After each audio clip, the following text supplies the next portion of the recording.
Bismillahirrahmanirrahim. Ya dzal jalali wal ikram agisna ila dinil islami wal iman. Allahumma salli ala sayyidina Muhammadin fil awwalin wal akhirin wa barik wa sallim radhiyallahu ta'ala an sadatina ashabi sayyidina Rasulillahi ajma'in. Amin ya rabbal alamin. Amin ya mujibas sa'ilin. Amin alfa amin.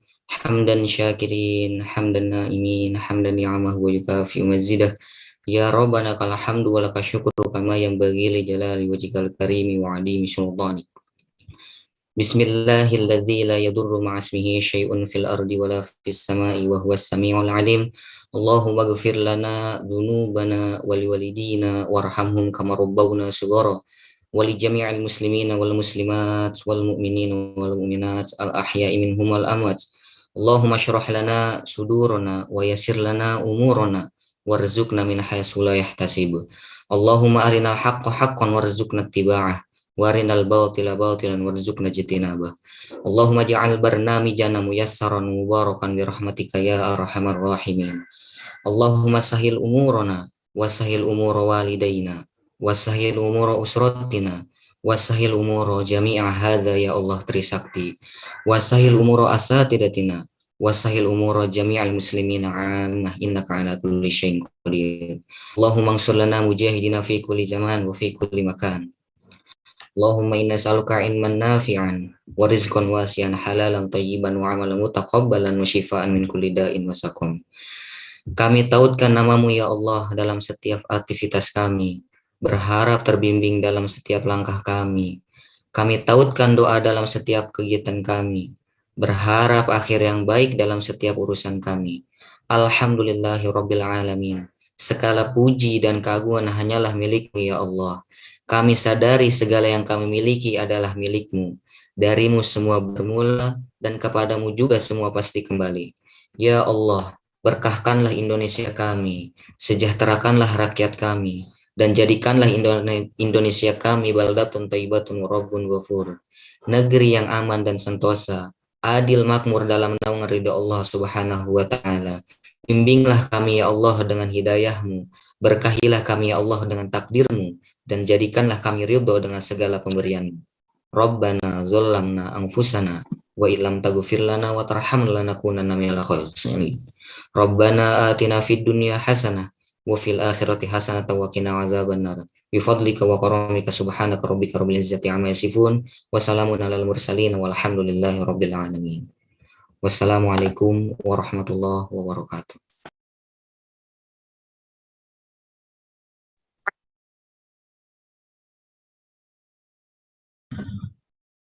Okay, thank you, Mas Rido. Okay, first of all, we would like to introduce ourselves. My name is Mushal Dafa, as excellent class student at the Faculty of Economy and Business, batch 2019. And my name is Aina Rasa Bukri, as a student of the Faculty of Economics and Businesses, International Class Program, batch 2020. Welcome to our second collaboration of Excellent Class Program and International Program Faculty at the Economic and Business Trisakti University.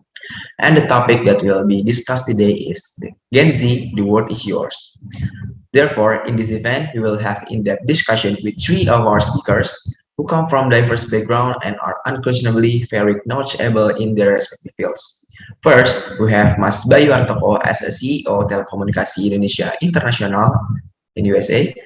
The second is Mas Dani Sidik as a Director for Technology Consulting Asia Pacific and lead the APAC SAP Finance Transformation and Ernst & Young Australia. And last but not least, Mas Arianto C. Nugroho as the Technical Architect, Mobile Core Network Vodafone Ziggo Netherlands.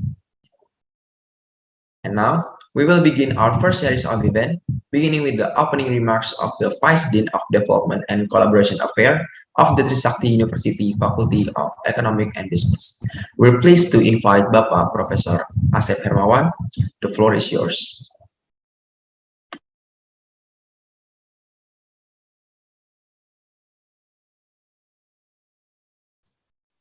Good morning, everyone. I'm pleased to welcome you to the webinar on Gen Z, the word is yours. I would like to welcome and thanks Mas Bayu Hartoko, Mas Dani Sidik, and Mas Arianto Nugroho. Sorry.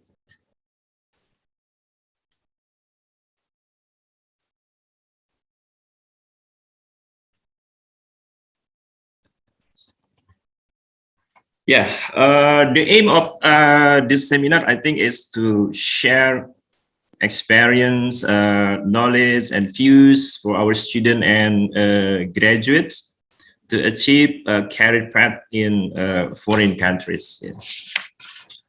Recently, I read result of surveys. Yeah, as we know that members of Gen Z is loosely people born from 1995 to 2010. Actually, they are true digital natives from earliest youth. They have been exposed to the internet, to social networks, and to mobile system. And I think the context has produced a hyper-cognitive generation, very comfortable with collecting, cross-referencing many sources of information, and with integrating virtual and offline experience. And the most important thing, I think, they have a greater openness to understanding different kinds of people. Yeah, and I found the result of survey recently from smallbusinessprices.co.uk and www.weforum.org. There are 10 most popular career path for Generation Z to work. Maybe all the speakers will confirm about this information. The first is service occupation. This is 10 most popular career path for Generation Z to work. And then sales, and then health and social care, business and public service, media, technical occupation, construction and building trade, science and engineering professional, healthcare workers, and personal service. And also, I found the top 10 countries and cities for Generation Z to start a career. The first is Switzerland, the city is Bern. And the second position is Colombia, the city is Bogota. And then Hungary, the city is Budapest. And then Turkey with Ankara, Mexico, Mexico City, and Poland, Warsaw. Lithuania, Vilnius, Czech Republic, Prague, Slovakia, Bratislava, and Germany, Berlin. And then also I found the top 10 companies that Generation Z want to secure an internship. The first rank is Google. And the second is Apple, Microsoft Corporation, Tesla, Facebook, Goldman Sachs and Co., Amazon, JP Morgan Space, and finally the Walt Disney Company. Okay. The last, I would like to quote some expression of Gen Z. Yeah, they are also a survey result. The most interesting is this quote. According to Gen Z, they say that their goals are to travel and become a founder of an organization to help people. And then the most interesting is it is about music. They said that music is an integral part of their life for Gen Z.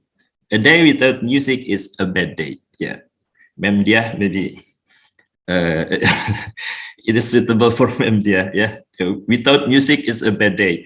Okay, the last, I wish you all to have a fruitful discussion and a very successful webinar. Thank you so much.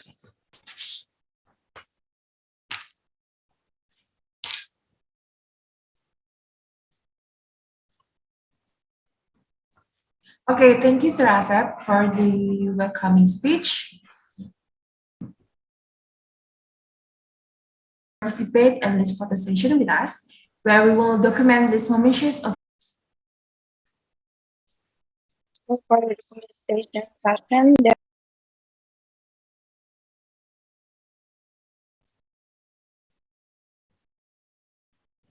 Slide 2.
The first one is the top talent committee, very high potential in business effectiveness, very high potential in relationship management, and very high potential in social community development.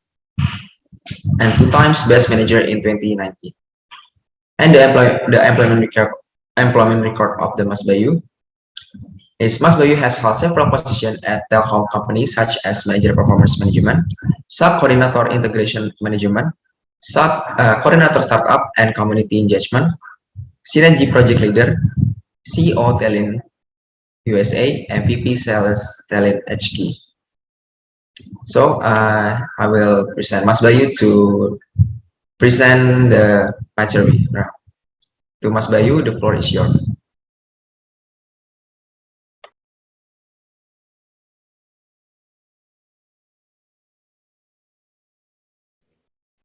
Thank you, Musa and Adina. Can you all see my screen? Yes, sir. Okay, thank you. First of all, I would like to greet everyone. Assalamualaikum warahmatullahi wabarakatuh. Yang terhormat, Profesor Dr. Asep Hermawan, MSc, is the Vice Dean in the Faculty of Economic and Business, Universitas Trisakti. And also Dr. Anda Dia Hastarini, MBA, as the Head of Excellent Program. Dr. Luki Adiati Pratomo, Head of International Program, FEB Trisakti. And also, I'm flattered, and honored to be in one stage of with this. How can I say this? Great gentleman here, Mas Arianto Senugroho, and my senior here. He's a veteran in the industry, Mas Dani Sidik. Hopefully, you are all in a very healthy and great condition. And last but not least, my brothers and sister from Fakultas Ekonomi and Business Tisakti. Today, we will discuss about the Gen Z development. The world is yours. Be ready. By myself, Bayu Hartoko, from Telkom International, Indonesia International, USA. So, guys and girls, actually, we are not separately away, right? Because you are on the Gen Z. I'm still on the millennial, so just one generation gap. As it was mentioned before, so I don't have to introduce again myself. Just made a bit of edit while Musha was reading it. So you read it all right, and I just want to insert my LinkedIn, it's Raden Bayu Hartoko, and my Instagram profile. You can check for the Romeo Masbay. Thank you. So, before we start, I would like to explain and update to you all about talent. What is talent? I'm gonna show about talent at a glance. So, talent is a subsidiary company owned 100% by Telkom Indonesia, while Telkom Indonesia is owned by the Indonesian government for 52.09%, and the rest is on listing, a public listing in IDX, New York Stock Exchange, and London Stock Exchange. So if we see the organization structure, Talent is here, right? Talent is the high revenue generator for Telkom Indonesia, so it will give to the government and the shareholder. Also here we see Telkomsel. So we are equal as a company under the Telkom Indonesia. So what is Talent? Talent is the Indonesian telecommunication arm located worldwide. So we serve data and connectivity sharing about data center, subsea cable. We have the subsea cable that can generate and deliver the data of the corporation worldwide. And the length is 6 times the length of Earth. So you can imagine how long is the subsea cable invested and owned by Telkom Group, and if I may say, Talent in this matter. And also mentioning and echoing what Professor Asep just said, you all want to work in a big tech company, OTT, right? Carrier, You said Microsoft, Facebook, Amazon, Google, things like that. Well, they are all our customer in Telkom Indonesia International, right? Because we deliver the data through in and out Indonesia. So this is the organization structure. Yeah, this is the headquarters CEO, Mas Budi Satria, and also this is Mas Dani's friend, yeah, the CCO, Mas Karisma, and here I am. I'm the CEO of Talent USA. I was born in 1980, right? So the CEO of Talent USA's job is to maintain and get new market, and my region is Europe, North America, Latin America, and some part of Africa. So in this next 15 or 20 minutes, I just want to share you how did I get here. Trust me, I'm not saying that I'm smarter than you all. No, I only just got born first. I was born first before you all, right? Probably 15 years of separate gap, or 20 years. So I'm just going to share my experience, and probably you all have the idea and have the guidance in which path to choose later on, so you can have a better decision than what Mas Dani, Mas Arianto, and I did in the past. So I'm gonna bring you to all for my probably last 4 years, right, in this corporation. Before, I was the manager in Telkom Indonesia, and I spent most of my year before nurturing startup. So we have the program Indigo Creative Nation from Telkom Indonesia. We nurture startup, we make investment to the startup, we give curriculum to the startup so they can grow well and be the next unicorn and in Indonesia. And I'm proudly to announce that one of our startups already get IPO, right, in the Indonesian stock exchange. The name is Run System. The capital before was only 3 million rupiah. Now the market cap is almost 1 trillion. So just dream big, anything can happen, guys. So before, I have a KPI to nurture 16 startup for synergy. And that year, I was learning, okay, the realization was 70 startup. And then also, and that year, I was the best manager, #1, and also the best of the best culture agent in the Telkom group, and most admired culture activation unit. And also at the following year, but the realization was more, 24 startup.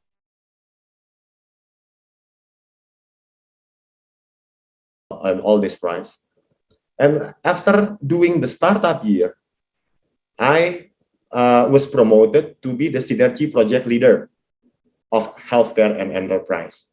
That was where the pandemic went in.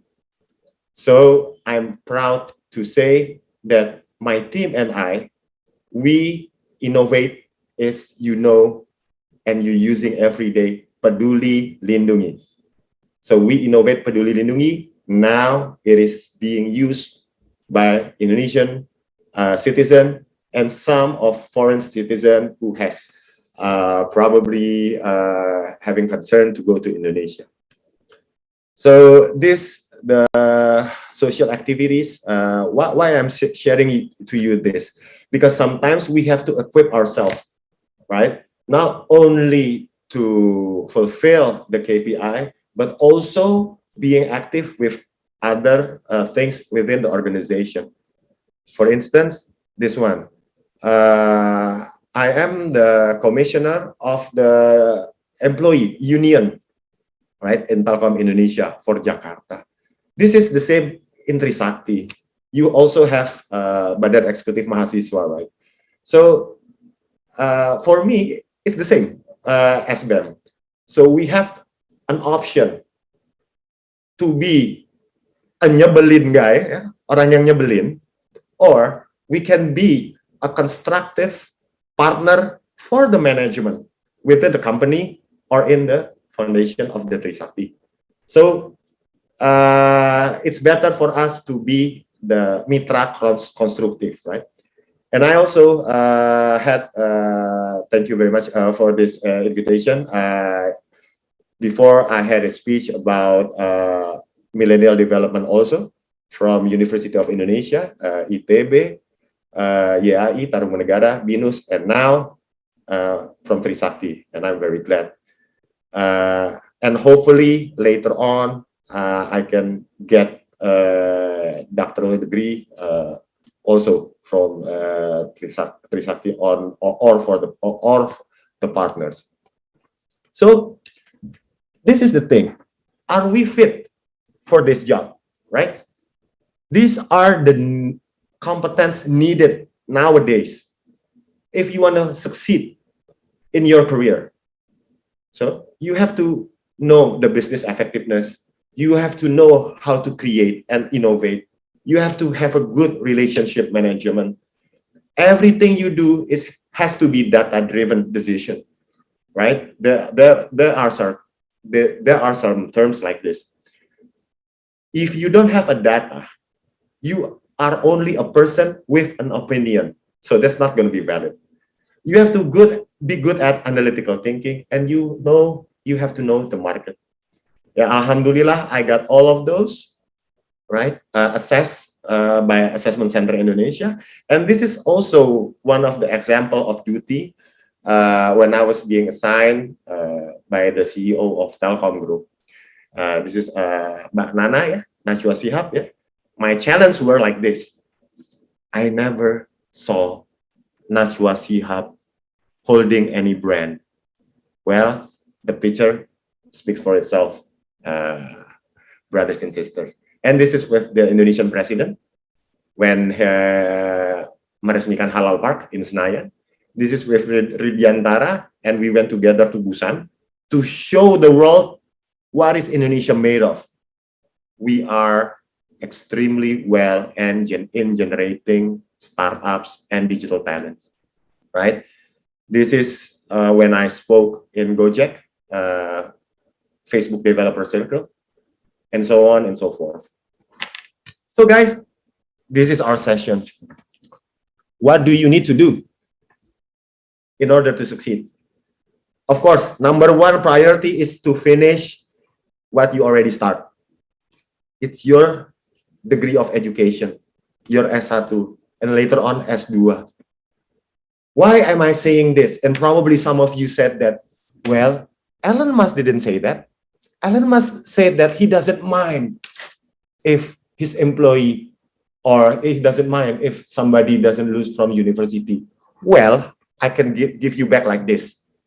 If you feel like you are Elon Musk, the number one richest people in the world, amongst 8 billion of people live now, right? Alive now. So you go. But if we are not Elon Musk, trust me, when I conduct an interview, the first thing that runs through my mind is check the CV. Okay, lulusan mana? Okay, IPK-nya berapa? And then I will dig out on the interview later on. What are you good at? How can you think outside the box? And so on and so forth. So, finish with giving your best on your Trisakti education now. Get cum laude, get experience, learn from mentors, things like that. But what's beside that? What's beside only graduating? Yeah, okay, graduating. What's beside that? How can you succeed? Set your purpose, right? You have to set your purpose. Why do you want to be successful? Okay, for sure, ibadah, right? But when I was 22, 23 years old, and it was like first years of my career. Actually, I entered Telkom Group when I was 27 because I finished my master degree first. Ibadah was not enough for me, for youngster. What was it? Well, I'll tell you a story. And Sah-sah aja, everyone has the story. Once I have a crush with a nice girl, right? She is the finalist of Putri Indonesia. She is the lecturer in one of the well-known university. She took master degree. She has respectable parents. How can I conquer the family? How can she like me? Things like that. Well, at that moment, I raced with her. She was my competitor. So if she got high grade, I have to have cum laude. Just for information, I was the second best in class on the MM or MBA program in 2007. So she was my purpose to defeat her. You should have your purpose, but good purpose, right? Okay. And next, we have to change the way we see in life. Before, in my generation and the generation before us, right? We study for half of our life. SD, SMP, SMA, kuliah, and so on and so forth. And then we work for 40 years, and then we retired. That's not valid anymore. Of course, the first part of education until you get the university degree, that's valid. But after that, after you take master, things like that, we know the term agility. Later on, it will probably Mas Dani and Mas Arianto will, they know better about agile. Agility is how can we improve ourselves by iterating, pivoting, right? Practicing. And later on, we can get module of knowledge from anywhere, which is best practice that can be used, right? So it is learn how to learn. You have to find the new methods later on work. An unpredictable career path. Don't be too picky, right? Just say yes first, right? Say yes to an opportunity. So what I'm saying, not to be picky, was before when I was first entering Telkom Indonesia, I was second officer of industrial analysis. I was thinking, okay, when I enter to the office, I will be working this and that. No, but the first 6 months, I was a photocopy guy and things like that. So if you are weak, probably the following day you will resign. But if you make that as your experience, so you will be well equipped later on. Say yes to an opportunity, and yes, the trend is we will be working near machine, right? Don't be afraid. People said that, okay, machine later on will replace us. No, machine doesn't have feelings. Machine doesn't have intuition. They only have algorithm. And we human beings are the ones who created the machine. And also, this is like some of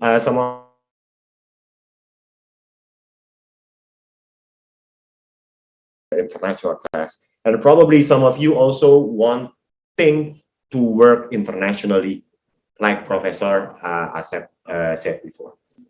You have to do culture adjustment, right? Every country has different culture. Who should adjust? Us or there? Okay, the answer is us. Di mana bumi kita pijak, that's where we adjust the culture. I remember one day, after I've been assigned to America, I called the office secretary. Hey, tomorrow I will be arriving in Los Angeles. Can you help me find a way how can I get from the airport to the hotel? Nah, kalau dalam bahasa Indonesianya apa itu? Bahasa basinya. Ada yang jemput saya nggak? Kan gitu ya. And you know what he replied? Yeah, I can help. Okay, thank you. How? You can download Uber.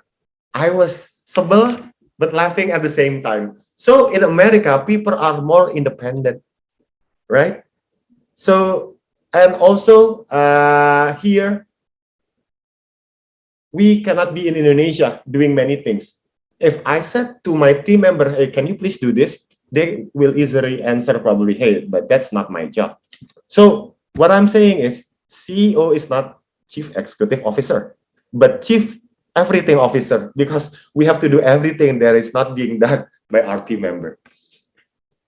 So this probably later on, some of you have a family business to continue, or some of you going to be the employee of a multinational company or worldwide company, or some of you probably want to be a business owner or to build a startup. We should learn how the agility works from startups, right? In startup, we have 3 main key points. It's the hustler, hipster, and hacker. Hustler is the CEO or the CMO, marketing officer. Hipster is the one who deals with the design and thing. And hacker is the technology team. So you have to have 3 components in order to establish a startup business later on. But in many corporations, especially what Professor Asep mentioned before, they also provide the employee with intrapreneur, not entrepreneur. So it's like a business within the company. So yeah, so it's like a business within the company. In the business within the company, they provide us also with equipment to establish a startup. So don't worry, you can be an entrepreneur. And also, if you are running your family business, you can have a startup mindset also. And this is the soft skill needed and hard skill needed that probably you need later on to equip yourself beside from your degree you're having now. And also, I'm going to tell a bit about ABC. This is where the corporation, the worldwide corporation will seize you, right? You have to be good in business. The business is talking about KPI, achievement, and things like that. Competence is talking about what are you good at, what are your specialty, and things like that. This cover 50%, but 50% more is adaptability and acceptability, right? This is how you adapt within the company. How can you blend with others? And acceptability is like or dislike. Well, like it or not, worldwide is still going to be like that. So we have to have a good behavior and good attitude and blend in well. So, okay, my time is up. This is the startup, learn from the startup unicorn. So this is what I want to address. Expect responsibility instead of comply to rigid rules. I'm not saying that rules are meant to be broken. No. Rules are meant to be followed. But we have to challenge the rule. Because the rules that created 10 years ago may not be valid today. Right? So we have to challenge the rules and make new rules. And okay, guys, I'm running more than 3 minutes. This is me when I was in Washington, D.C. During my elementary and kindergarten. My father used to be a Trisakti lecturer also. He got a scholarship in American University in USA, and the family moved there. I studied at Mary School, Washington, D.C. At that time, I was dreaming one day I will come again to America and proudly will be holding the Indonesian flag. Hiduplah Indonesia Raya. Thank you for your time. Let's work together. Let's grow together. Assalamualaikum warahmatullahi wabarakatuh. Waalaikumsalam warahmatullahi wabarakatuh. Thank you, Mas Bayu Atoko, for the presentation. And next is for the second speaker, Mas Dani Sadi. So, Mas Dani Sadi.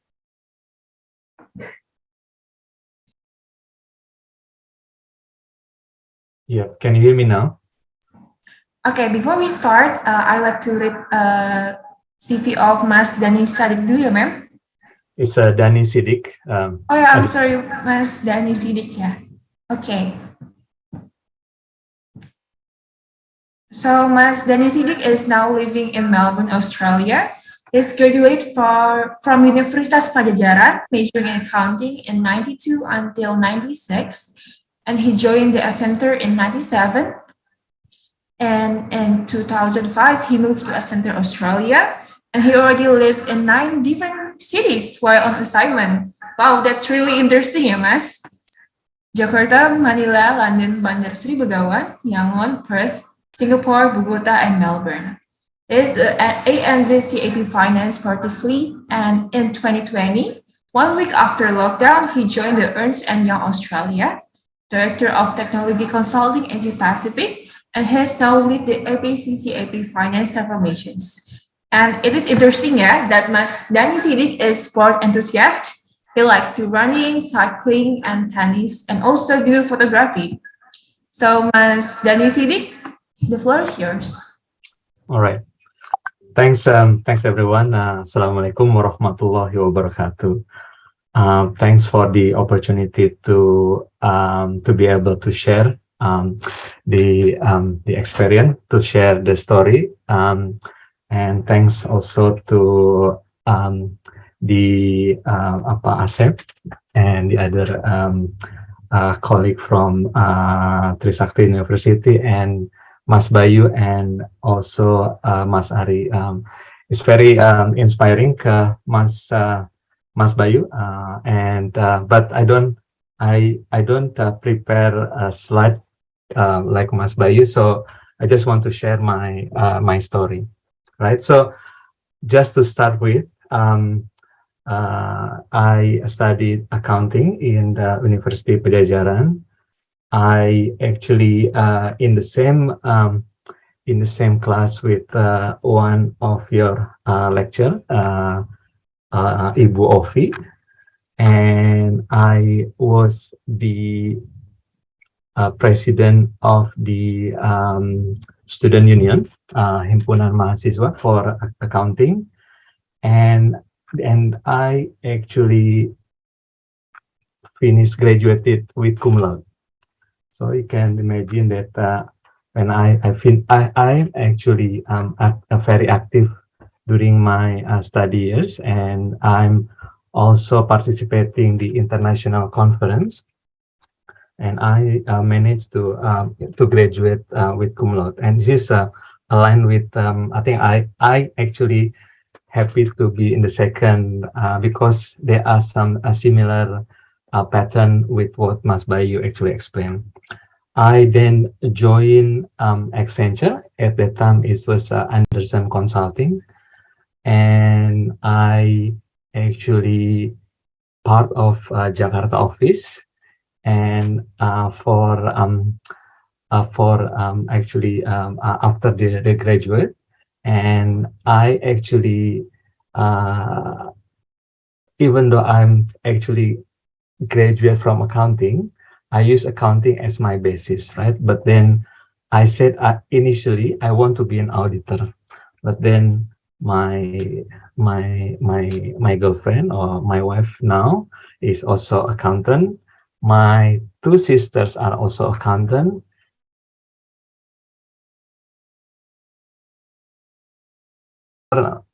They are actually working come late, and when I actually realized that I need something more interesting, which I think I feel that the technology component is more interesting. So I joined Anderson Consulting, which at that time, which I thought it's similar to kind of like a financial institution like Merrill Lynch.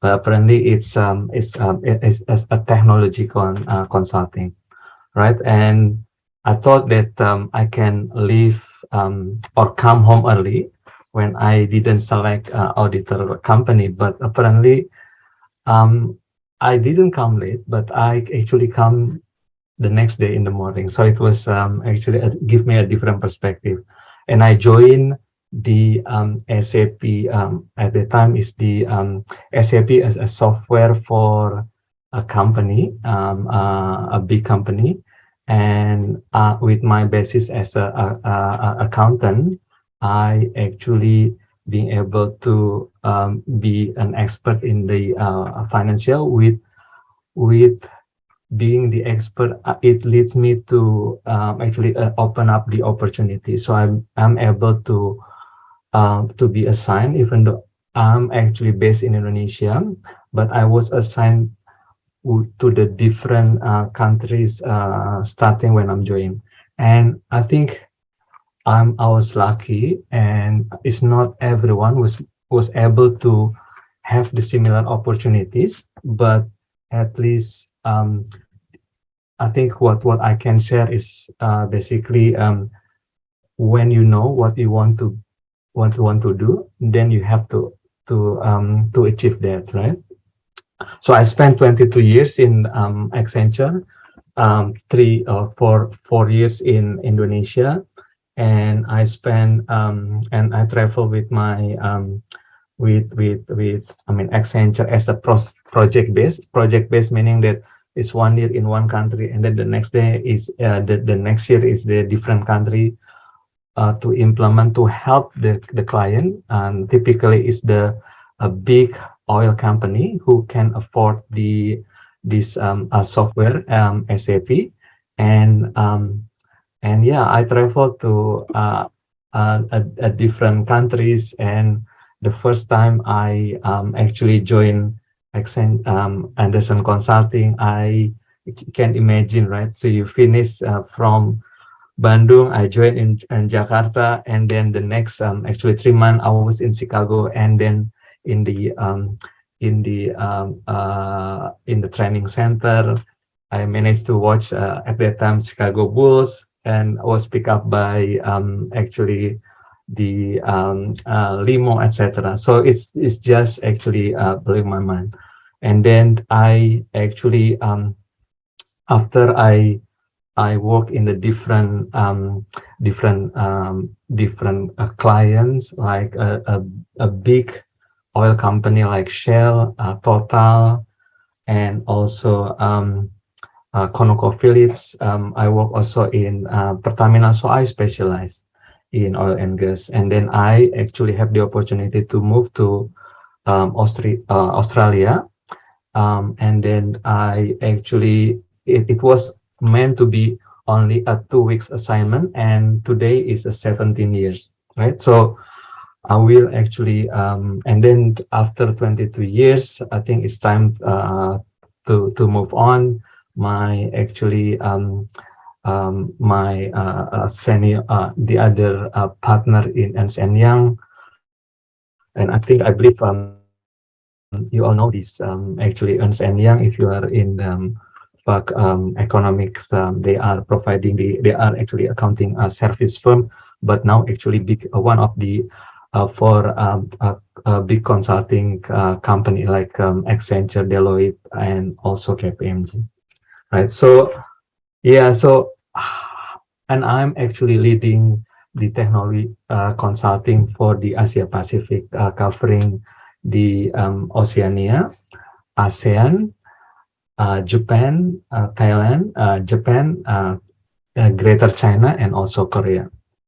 So I'll tell you in terms of, I believe, and when I spoke to Ovi, you are actually at the end of the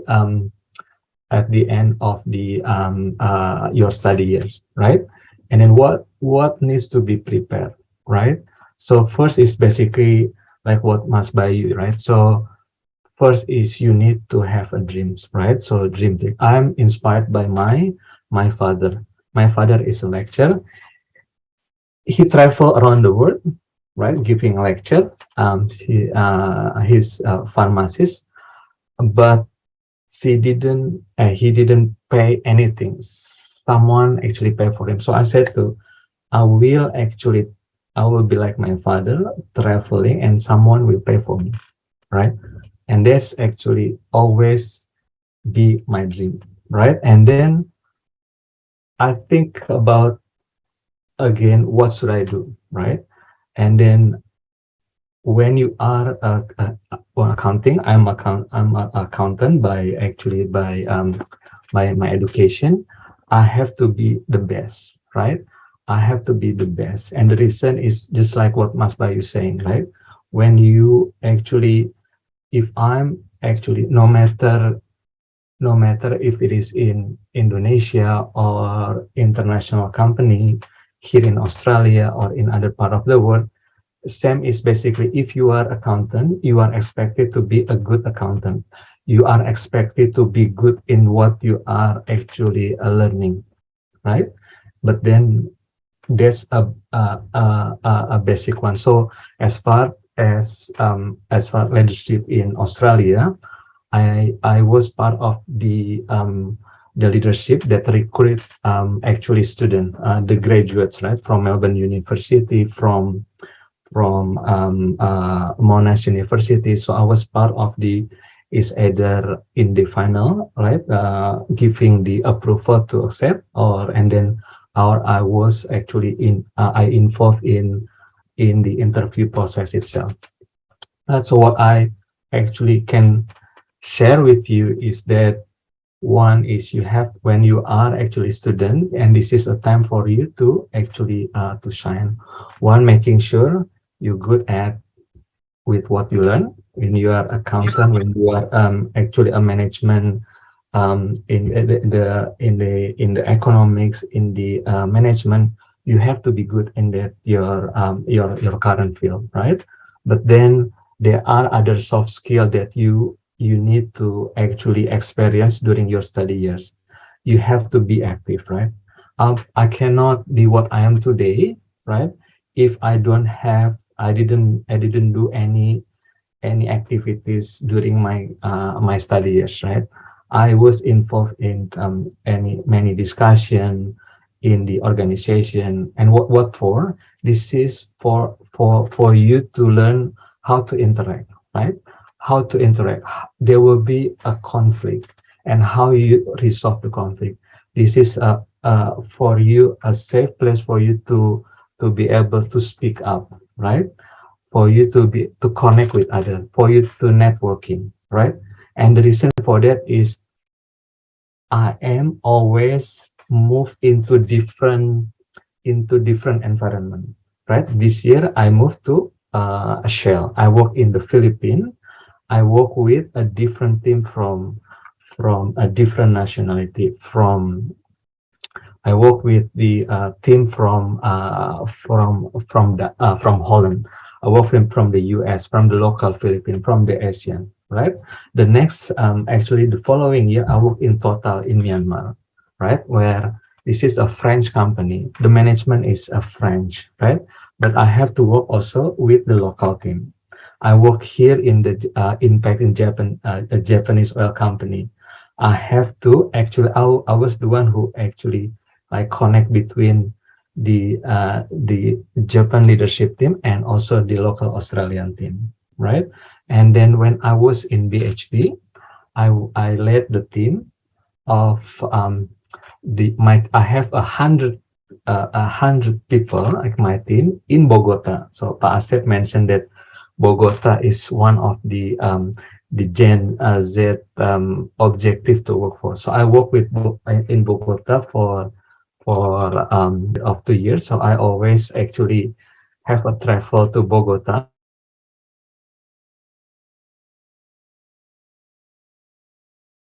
from Perth at that time to Sydney, Sydney to Dallas, Dallas to Miami, Miami to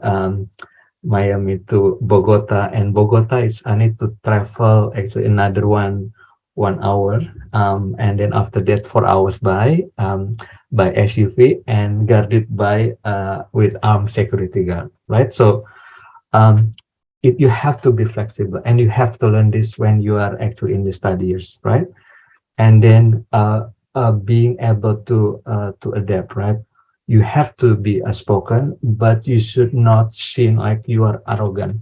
You have to be find a way to make sure that you can achieve what you want to achieve. You are get confronted by others that I think some people may not agree with your perception, but how you get around it, and actually at the end of the day, it's a teamwork, it's a collaboration, and you can actually meet your objective, right? So it's a skill that you cannot just actually learn when you work, but it's a skill that you can actually learn. You start to learn during the study years, and you will sharpen that when you work, all right? And also language, right? Sometimes when I see that our barrier, so in BHP, when I work in Singapore, there are about 40. I lead the team from South Africa, Australia, Singapore, and also South America, which is the Colombian team. There are about 120 people under me. And globally, there are about, when I was based in Singapore, there are about 41 nationalities, right? The biggest one, of course, from India, but the ASEAN countries are actually Singapore and the Philippines, right? And also from Malaysia. There are only like handful of people from Indonesia, right? And when I actually look at it, there are actually a couple of why we are not actually in the dominant in this actually big a big project in the region. It was based in Singapore, right? One is basically sometimes we are actually we learn to have like one way, right? Sometimes we are actually feel I don't even when you are with friend, when you are given, when we are asked to give our actually opinion, hey, even like a simple thing, let's have lunch, where, and then if you feel like you sometimes say it's up to you, right? They say I ask where do you want to eat, it's up to you, right? So I think sometimes it become habits, right? And it means that we cannot really make up our mind. We cannot really actually make decision, right? Just saying, right? Because you have to speak your mind, right? And sometimes people, right? When I actually meeting with other colleague, right? When I actually came first time in Australia, what they expect to have in the meeting is for you to speak and give me idea. Even something that is actually what they think from me at the time, I said, doesn't make sense, right? They just want to speak. If I call it in French, is asbun, right? Asal ngomong, right? But it's actually trigger other thing, right? So that's how people in the different especially in Western value you by your contribution. And then this is also kind of a practice, something that you can practice. If you are imagine like in your class in today, right? Everyone would like to sit on the back, including me, right? And then any questions or any comment, right? During the study, sometimes like okay, no comment, right? And no comment is because for us high, right? But I think back when you are actually you want to be able to actually make a career in overseas, right?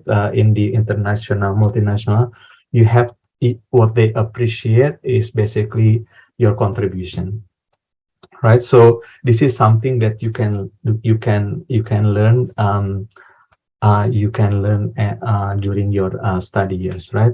And then the thing that when you have this a good remark on your area, you actually learn to do all this actually the soft skill that you need to have, the language, right? The ability to speak, the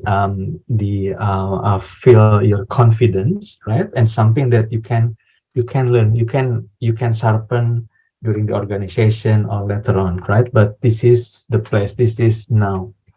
And the third one is, if you want, right? And I think you are now lucky you are you have this international program.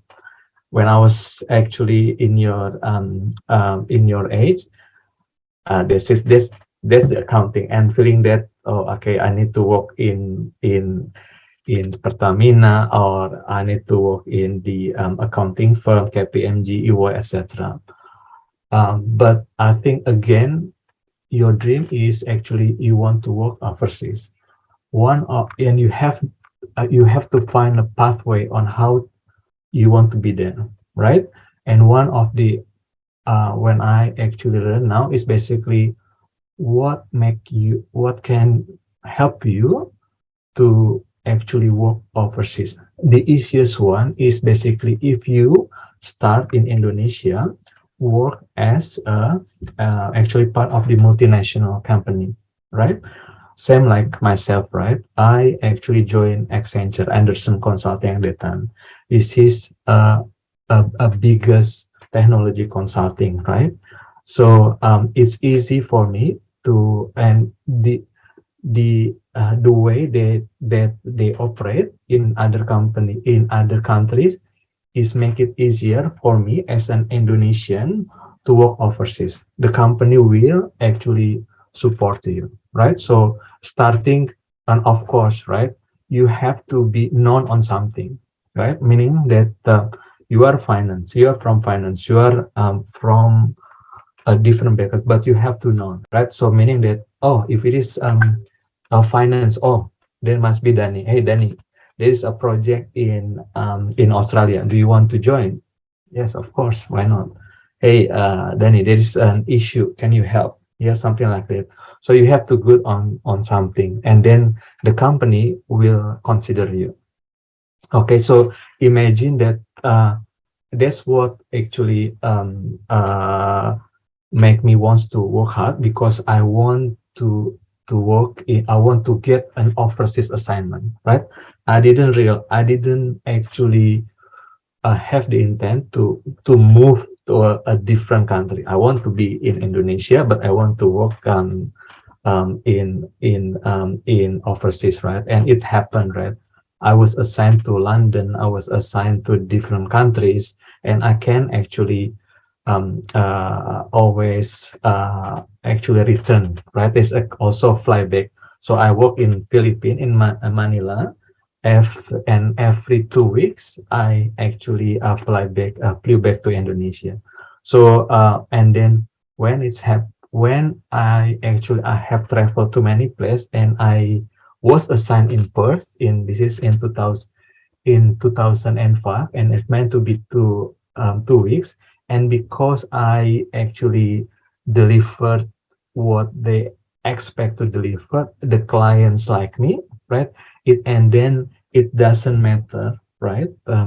Whether you work in company A, company B, company C, for example, once you deliver your best, right? And the client or whoever will look at you. They don't care about what your hat you're on, right? So they actually offer me at that time, the client offer me to move, and then think that, oh, I think it's a good idea to move on, because Perth is not far away from Indonesia, right? So make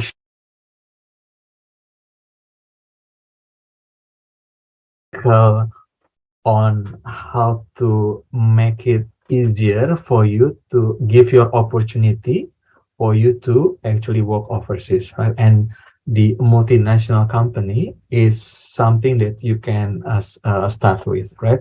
I'm helping some of my my friend, my friend's son, my friend's children also giving the same advice.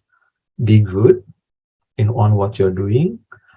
If you want to actually work the way I'm working now, so I start from the consultant, manager, senior manager, and director now.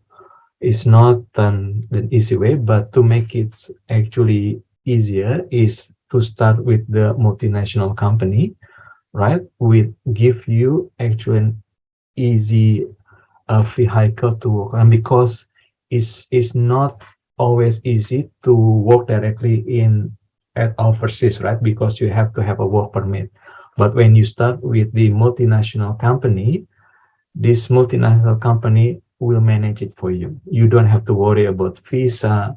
They just said, I need Danny for a year, for example. This is what happened with me when I was working in US, in London, in Bogota, everywhere. They're managing it, right? I don't have to worry about it. They help me to get through, and I have the opportunity to prove myself, right? To deliver what I have to deliver to the client. So I think that's my story, and I think I have actually spent 5 minutes more, but yeah, happy to take any question, to take any comment during the Q&A session. I let to the Musha for the next presenter. Thank you. Okay, thank you so much, Mas Dani Sidik. It's really thoughtful. I think we're going to do the question and answer sessions after the third speaker, ya, Mas? Yep. Okay. Okay, let's welcome for the third speakers today, Mas Arianto Sinigroho as the Technical Architect, Mobile Core Network, Vodafone Ziggo, Netherlands. Before we start, I would like to read the glimpse of his CV. So, Mas Arianto Sinigroho is a system engineer with years of experience working as a consultant for a major telecommunication company, and his educational background is University of Indonesia, Computer Science, and University of Indonesia, Master Information Technology.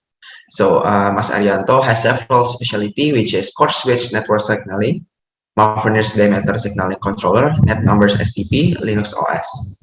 So, and he is also have several experience, which is technical architect in Vodafone Ziggo, Vodafone Ericsson Network Service Netherlands, and optimization engineer in Vodafone Netherlands, consultant core network planning and support system support in Safaricom PLC, senior system engineer in Datacraft, network engineer in University of Indonesia, computer lab assistant in Faculty of Computer Science, University of Indonesia.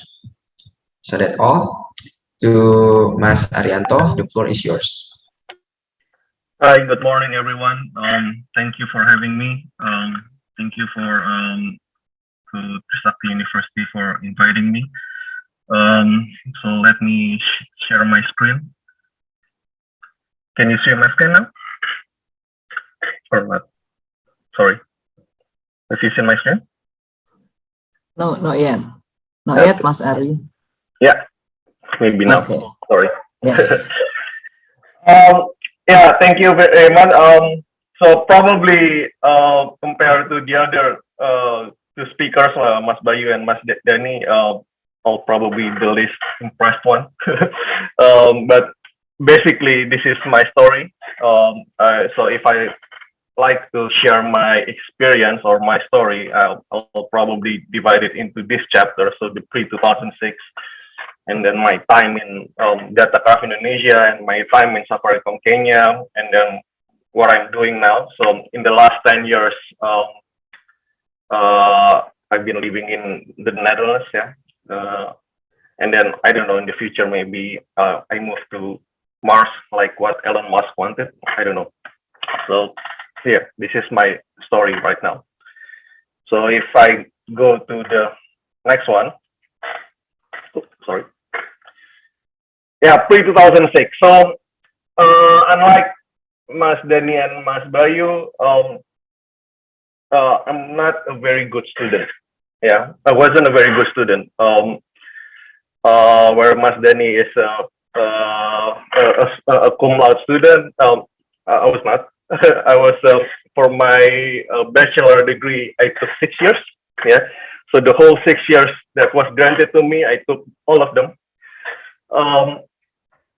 But what I'm good at is I like to work hard. I like to work together with people and everything. And then so after the graduate from the university after my bachelor degree, and then while doing my master's, I was doing work with the university. Yeah, I was doing small work here and there, building their network, being network engineer, system engineer, whatever you want to call it. At that time, wasn't clear. I was doing a whole lot of things. Yeah, building the the academic support system at that time, and also it was my way to pay back to the university. The way I see it is the way to pay back to the university for giving me the opportunity, for giving me all of the knowledge. Yeah.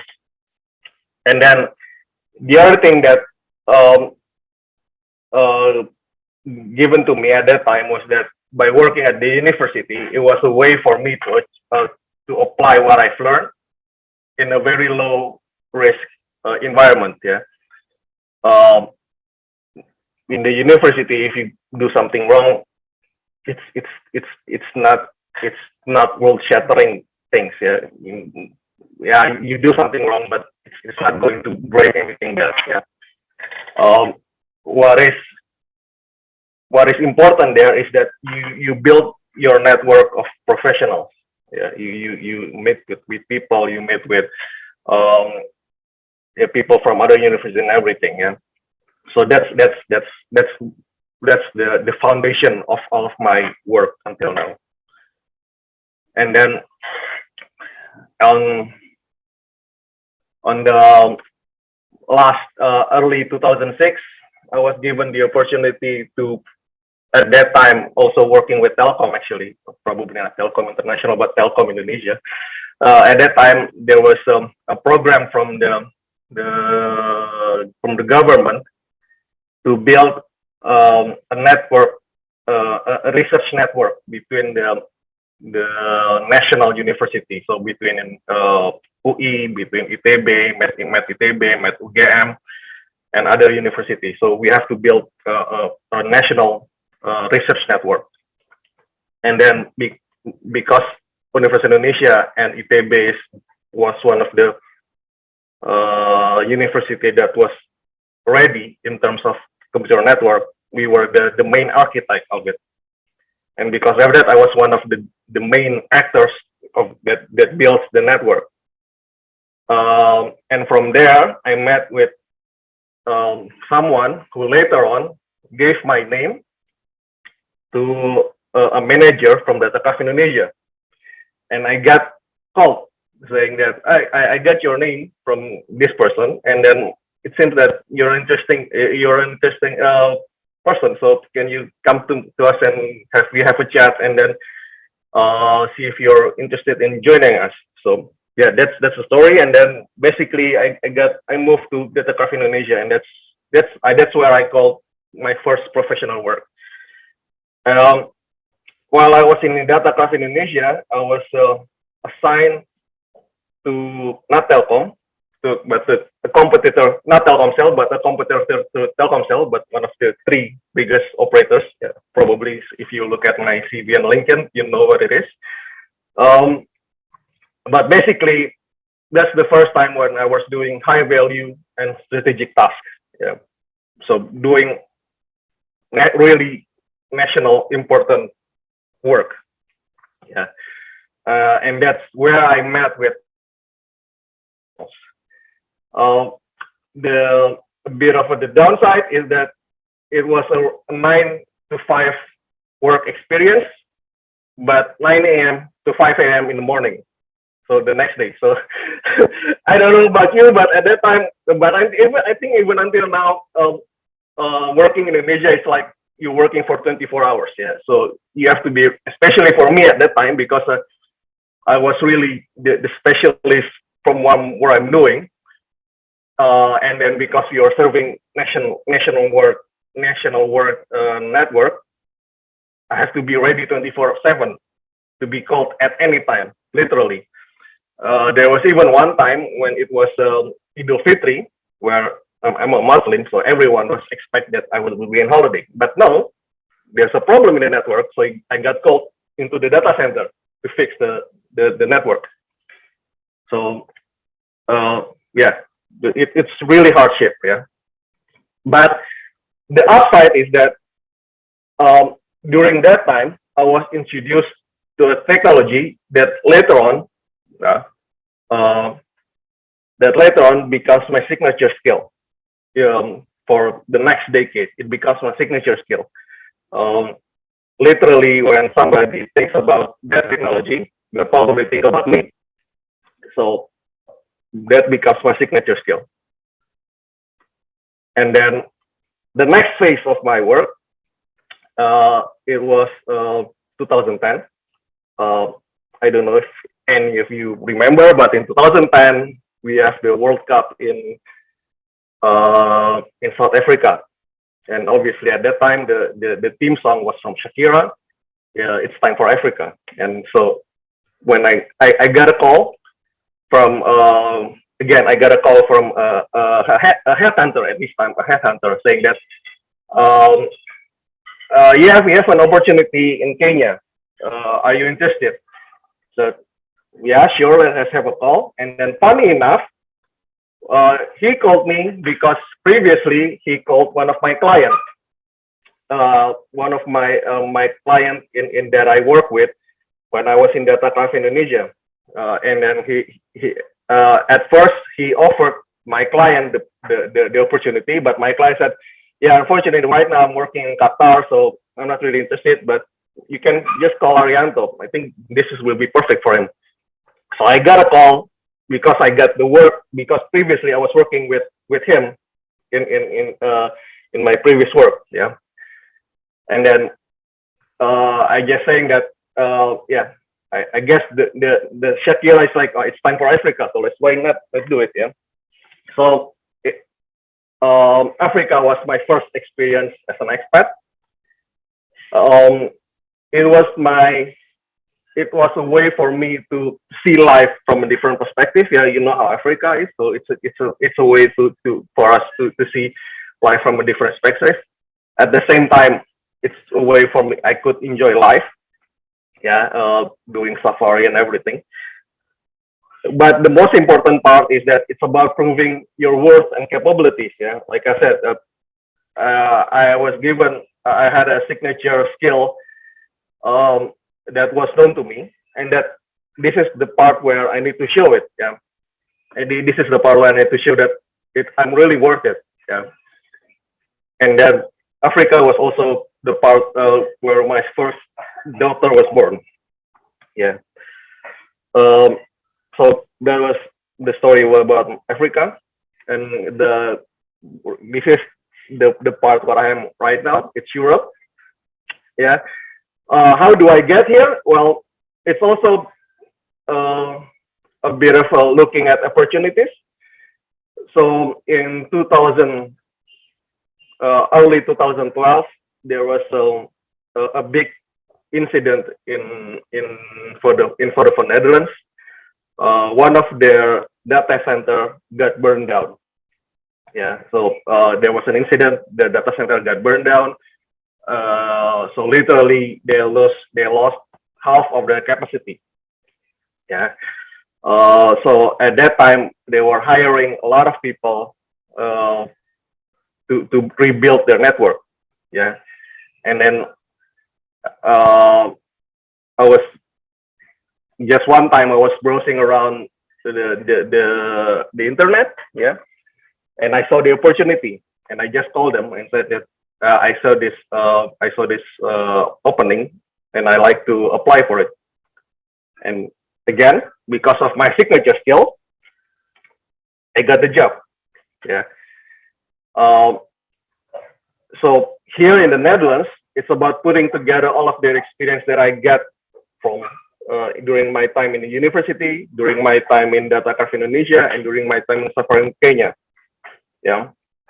What is interesting is that I like to say that right now I'm a big fish in a small pond, but a very high demanding pond. The thing is, if you look at the countries that I work for the Netherlands, the Netherlands is the smallest country that I work for, and it's probably the easiest country in the world to build a computer network.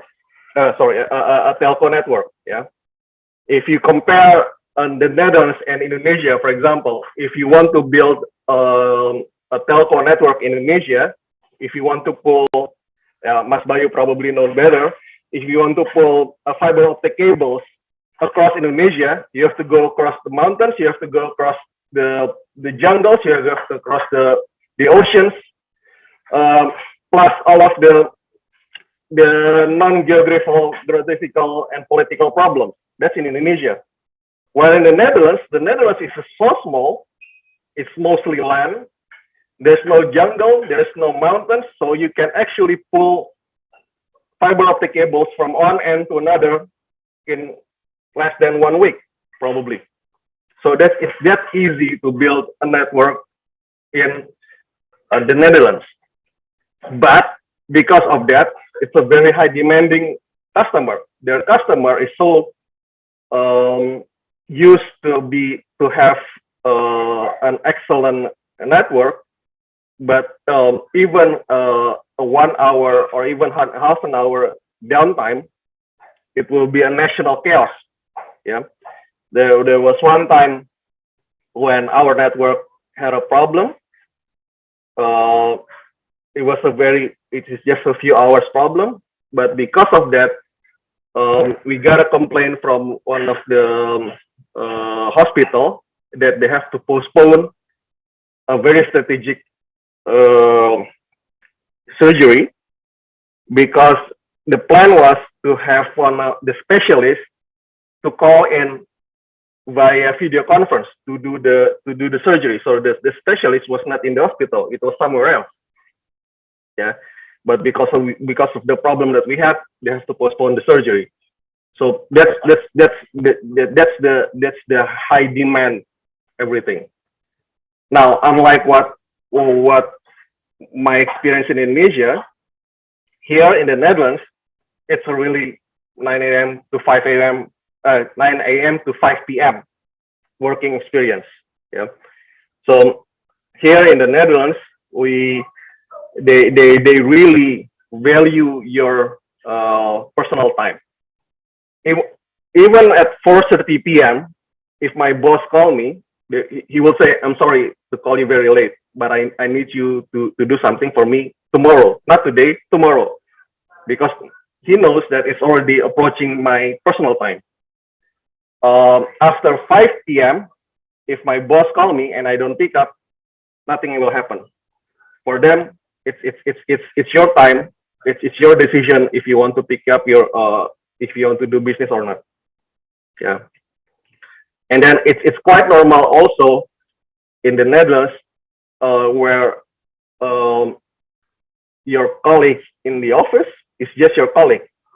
You don't mix it up with your personal life. Yeah. And then it's a chance. It's really a chance to put yourself and your family first. Yeah.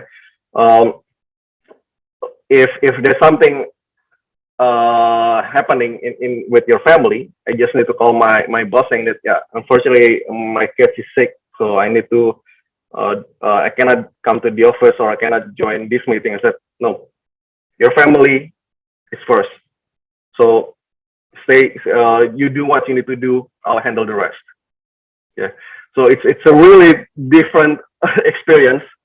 You come to what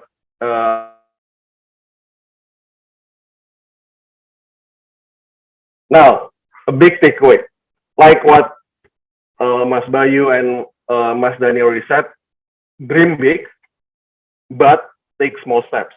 Yeah. Don't think. Don't go to. Yeah, I don't know. For me. Don't go to don't try to get to the end right away. Yeah. Nothing is instant. You have to take those steps to reach there. Yeah. And then also, no work is too small. Everything that you do during your university time, or what are you doing afterwards, will build your personality, will build your experience, will build your it will help you to get where you are. Yeah. And don't be afraid to do hardship. Yeah. I mean, like I said in previously, the time during Data Class Indonesia, it's really about hardship. It's really, they're really pushing you to be the best. But it also shows me, it also shows my colleague, it also shows my client that I can be dependent. They can be dependent on me, and because of that, when there's a problem, when there's an opportunity, they instantly think about me because they know that I can be dependent. They can depend on me to help them. Yeah. And the other thing is that build networks of professionals. Yeah. So along the way, when you're doing your small steps, build network of professionals. Just keep your friends close to you. Yeah. And then build, yeah, right now, nowadays you have LinkedIn to do that. Yeah. So just build your networks and professionals and keep an eye on opportunities. Yeah. Like what Mas Denny previously said, that you just keep your eyes on the opportunity, see what is good for what you think is good for you. Yeah. And be adventurous. Yeah. I mean, a lot of people, when I told them that I'm going to Africa at that time, they said, why would you go to Africa? I mean, it's a place where probably it's a place where, yeah, you know the stigma of Africa already. But Africa is a beautiful place, actually. It's a beautiful place. There's a lot of kind people. There's a lot of nice people there. I always say that if you're still young, if you still don't have a family, yeah, I mean, you can get married, but you probably don't have your kids yet, then go to Africa, yeah, to experience life there, to gain, to build your expertise there, to build your experience there, yeah, and also to get a better perspective on life, yeah, and it also helps that when you go to Africa, they pay you really well compared to if you go to the US or Europe, they pay really well in Africa. So it also helps there. So if you have a chance to go to Africa, go to Africa. Yeah. And the most important part is that my university phase, yeah, my bachelor, my master's, and then the part where I work for the university for 6 years, I think, I forgot. It's the most important part. It's the part where you build your foundation there, and it also, for me personally, it's also the time where I met my future wife. So yeah, it's also helped. Thank you very much for the time given to me.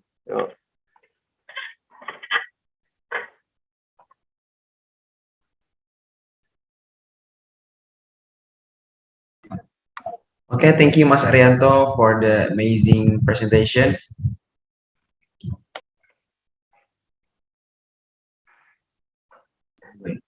And now we will have a question and answer session.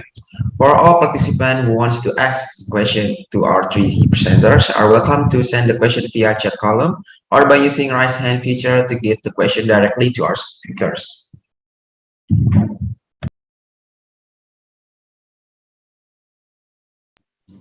Okay, Gloria Bunyamin, would you have questions? Yes, good morning.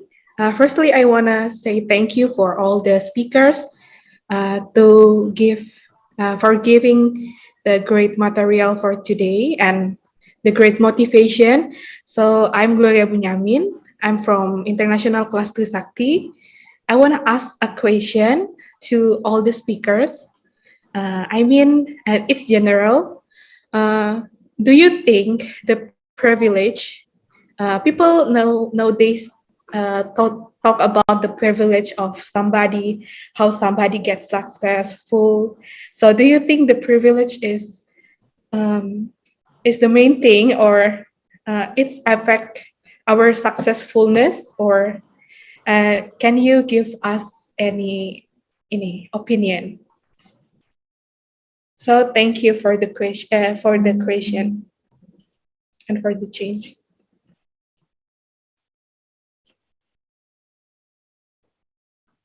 Maybe we can start with Mas Bayu, because I believe three of you can answer the question, right? Yeah, we will try. Thank you, Gloria, right? Yes.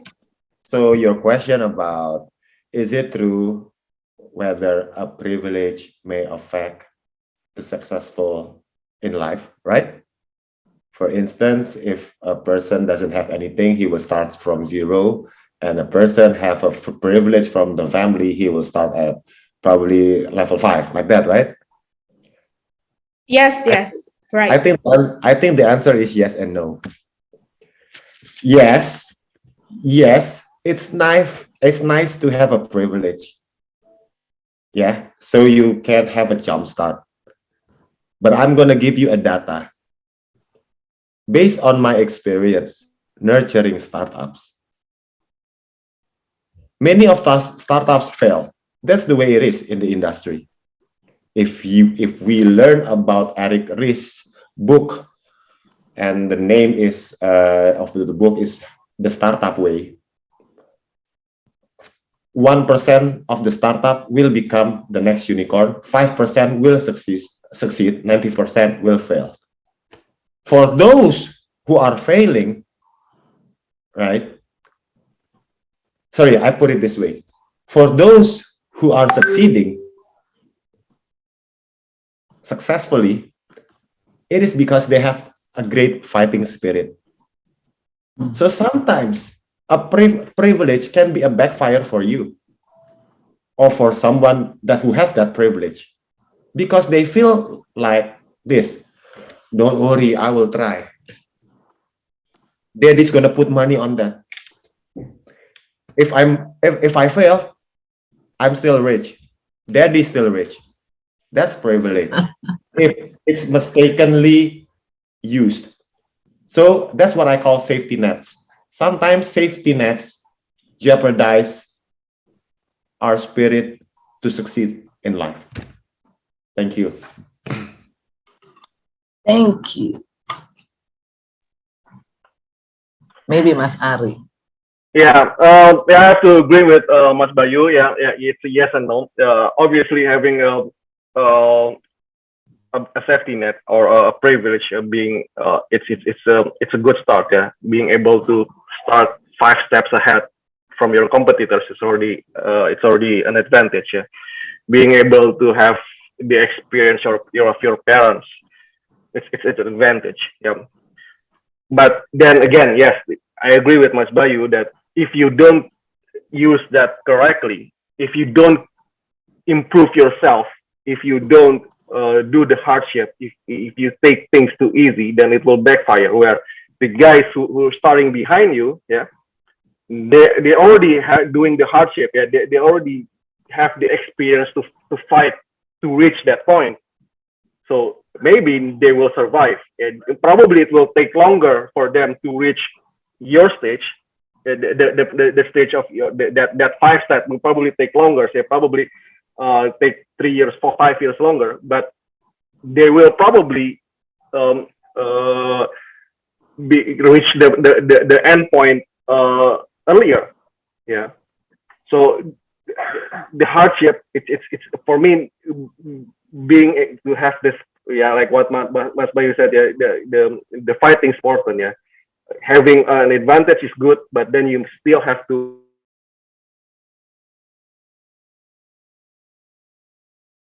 Yes, Mas, I get it. So do you think, I want to ask one more question. So do you think someone who have no privilege can be successful? Of course, yes. Or what do you think? Yes, obviously. I think we already have a lot of example for that. Yeah, I think yeah. I don't know. I think I do have some kind of privilege, because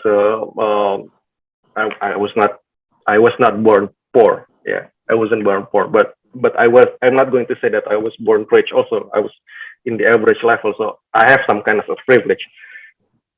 But I have seen my friends, some of my friends in the university they literally start from scratch, and they are now way ahead of me. So I know that can be done as long as you have that fighting spirit. Yeah.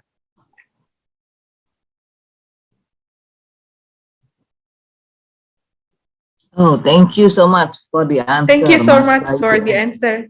Yes. Mas Bayu and Mas Ari, that's really very good motivation for everyone here. Okay, any other question? The others, students? Okay, maybe can I ask something, Mas Bayu and Mas Ari? Okay, now Mas Ari smiling already. As long as Okay. not too hard. No, it's not hard. I just want to, many years ago, I teach one subject about cross culture. And in one theory comes from Hofstede. And the theory mentioned that about the different culture between us, Asian and Western.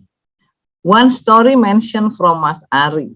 It's really remind me all the theory from Hofstede that in Indonesia, for example, we are friend in office, and we are friend not only in the office but maybe at home. Maybe we are so close between each other.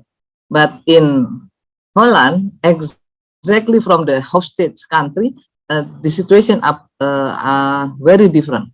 So that's actually I didn't want to question. Just Mas Ari and Mas Bayu, you are in different country, right?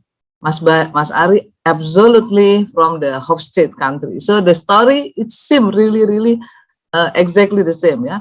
And Mas Bayu, you are working in Los Angeles. Are you working with Indonesian there? And then did you still feel the same like in Indonesia or not? Or if you are working with the Americans, how about that? Is it really different like Mas Ari explained or not? So maybe Mas Ari can give me more experience, the difference between Indonesia and Holland, yeah, for example. Okay, thank you. That's my question. I really, when Mas Ari mentioned about that, I feel, oh, that's something that I already learned. Okay, thank you. Who wants to answer me first?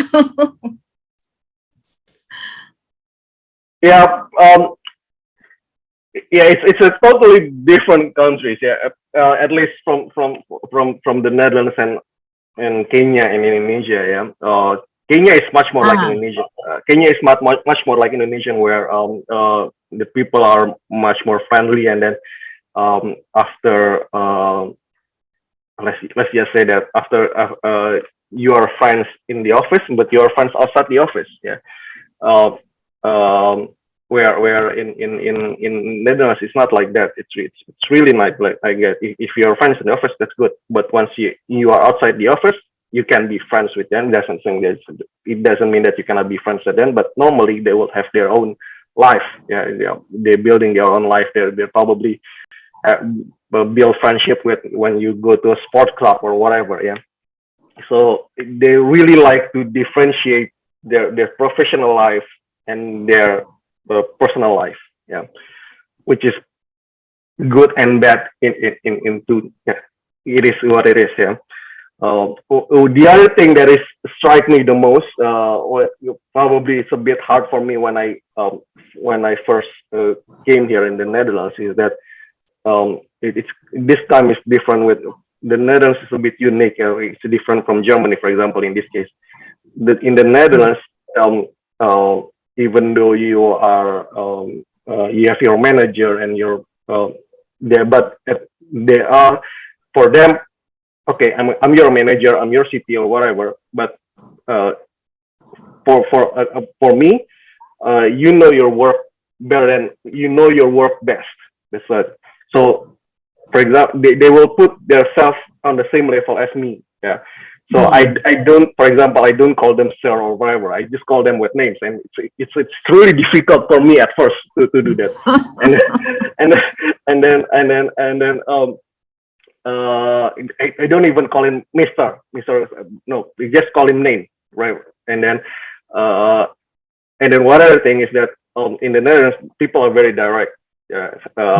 If you came from my background, which is Javanese, Indonesian Javanese, then you can be seen as most of the time you will see that this guy is really rude, this guy is really unpolite.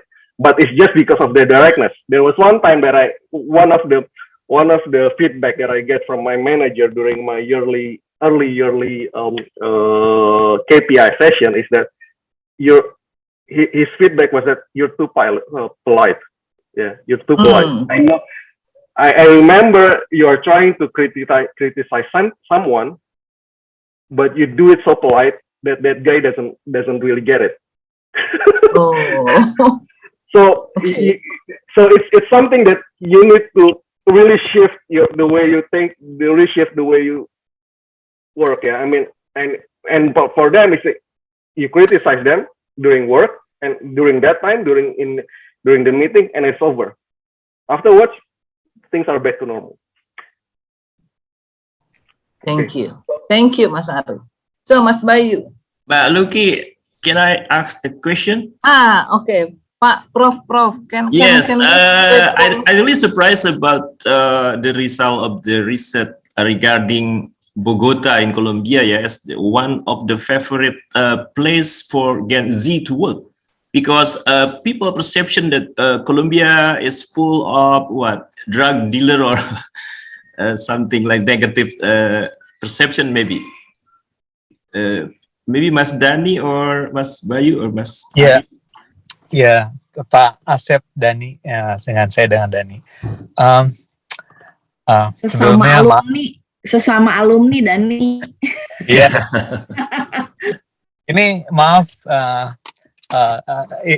on Saturday I actually do as an Uber driver for my kids. So I'm actually just drop off my kids to the badminton center. But yeah. So sorry about that. So Bogota, right? So if I did the travel to Bogota in 2012 to 2014, and I just seen if everyone watched Narcos in Netflix, if I have seen that before my assignment, I will not go there. Right? It's a scary place, but when I was there, it's safe. The people is just like us. It's very, very friendly, very chatty, and the food is great, right? And if you know that the concept of the busway is coming from also Bogota city. Yeah. So why I was actually surprised when you mentioned about the result, but if you actually ask me, so it's kind of like probably emerging. It's an emerging countries with lots of potential, right? So yeah, because at that time, it's kind of like apart from Brazil, Colombia is one of the emerging country in the in South America, Chile.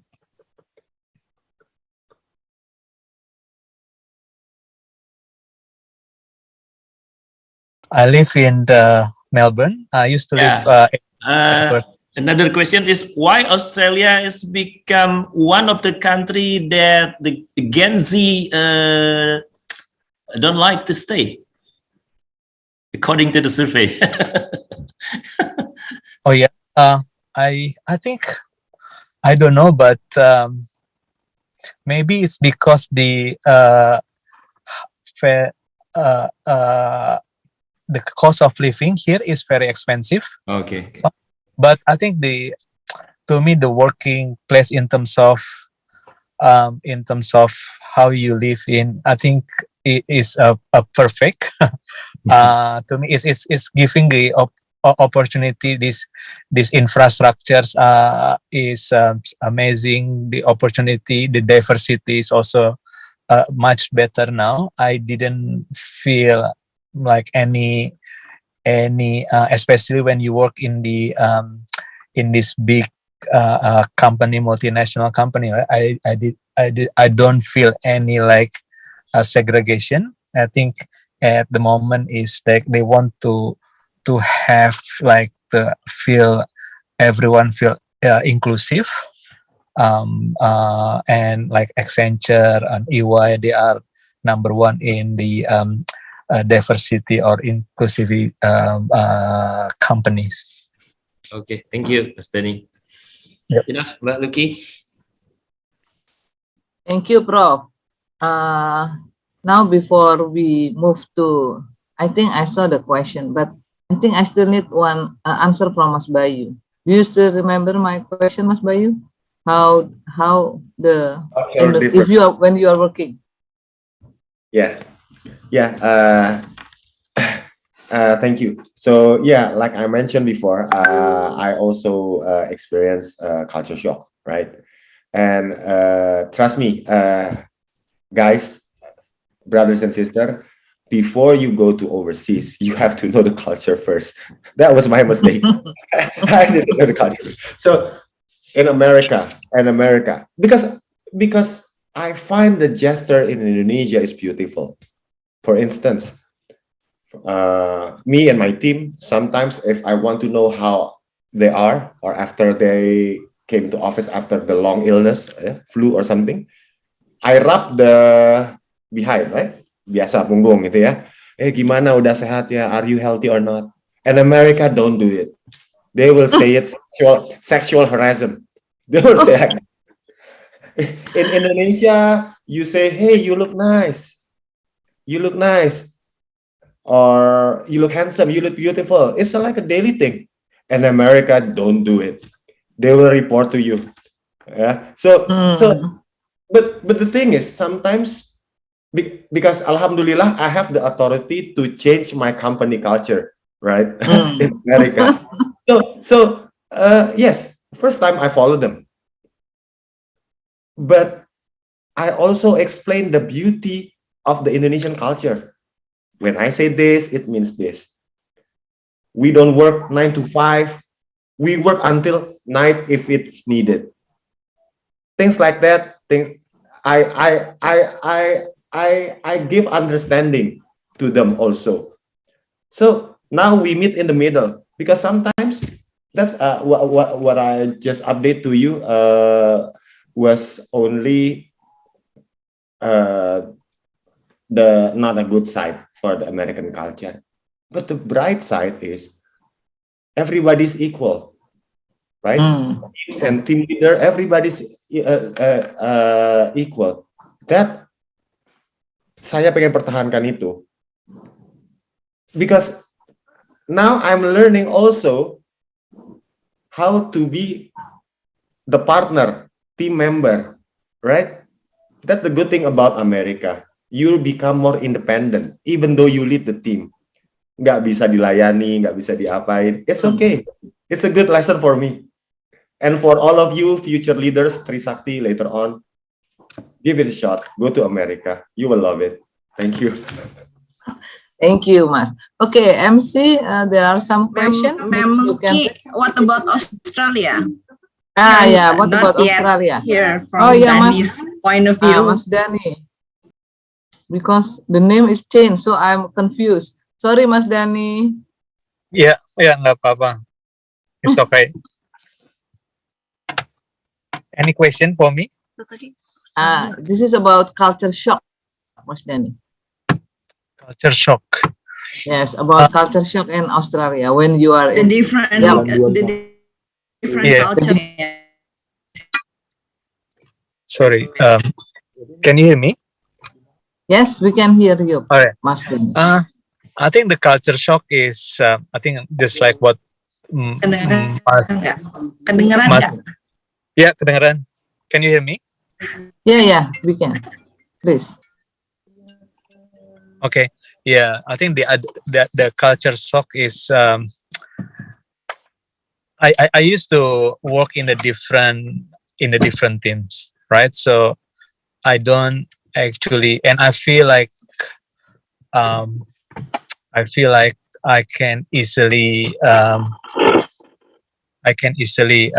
adapt to the environment, but I feel like I think the shock is like what I explained before, is basically being able to speak up, and then they actually, some of them actually confront you in the way that no, I don't agree, I want this, no, it's not good enough, for example.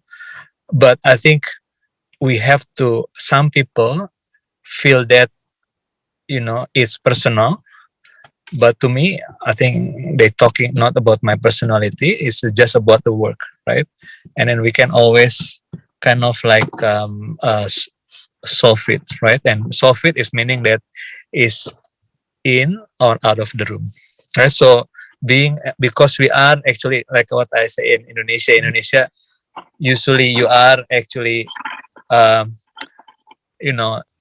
everything like can be discussed, but the guys, like especially with the people from Holland, for example, they're very straight, yes or no. Sometimes we got, and even like when we say, the way that we say maybe, no, what do you mean maybe, right?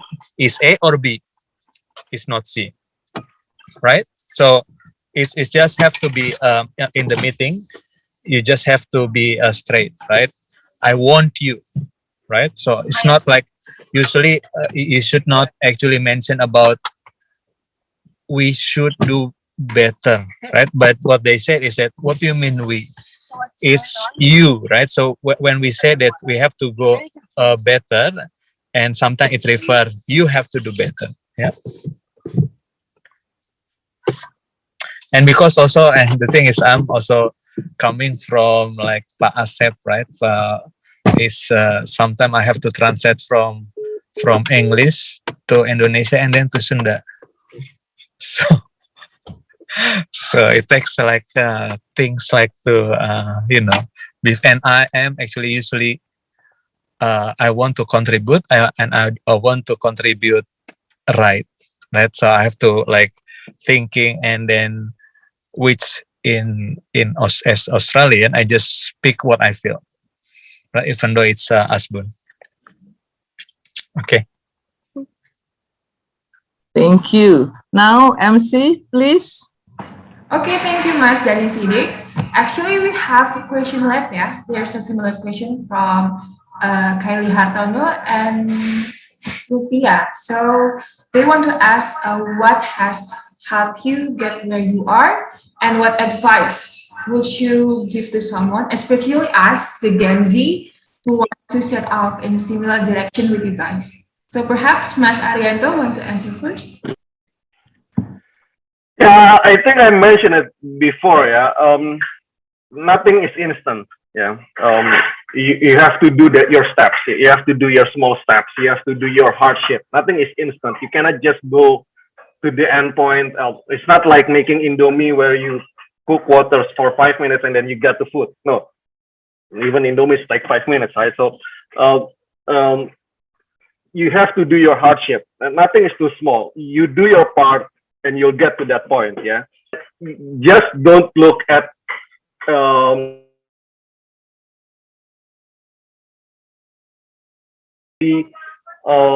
you can see other people as the goal, as I want to be like what Mas Bayu or Mas Dani, but don't really follow their steps. You have to make your own steps, yeah, because everyone is different. Everyone has their own skills. Everyone has their own passion.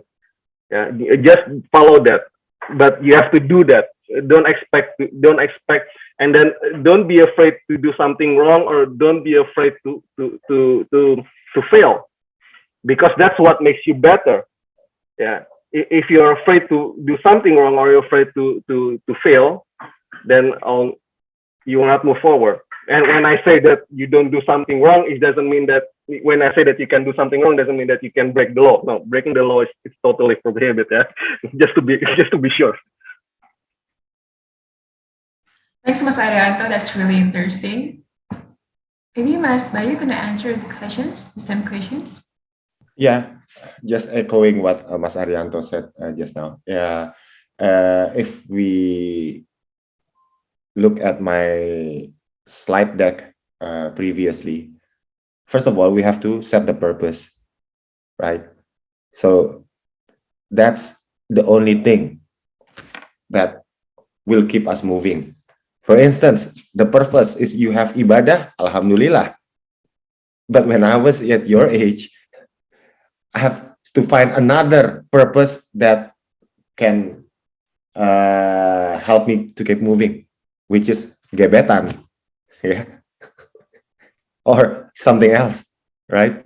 Because you have to prove to yourself and to others.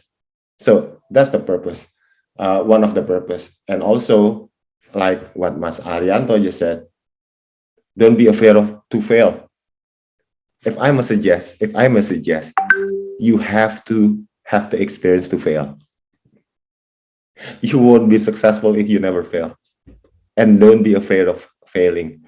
Like Sylvester Stallone just said, don't be afraid of moving slowly, be afraid of standing still. And also about failing, it's not how hard you fall, but how quick you stand up again. Because by failing, you know what mistake you did, and you can pivot your strategy, so it will succeed in the future. Thank you.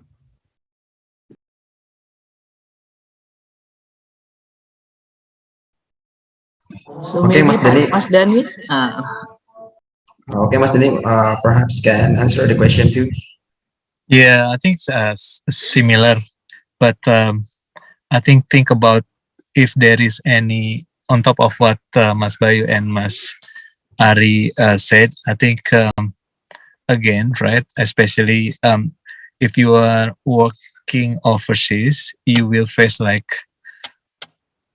no one will actually 100% agrees, but take it as not personal, but it's something that you can improve, right? It's nothing should be considered as personal, right?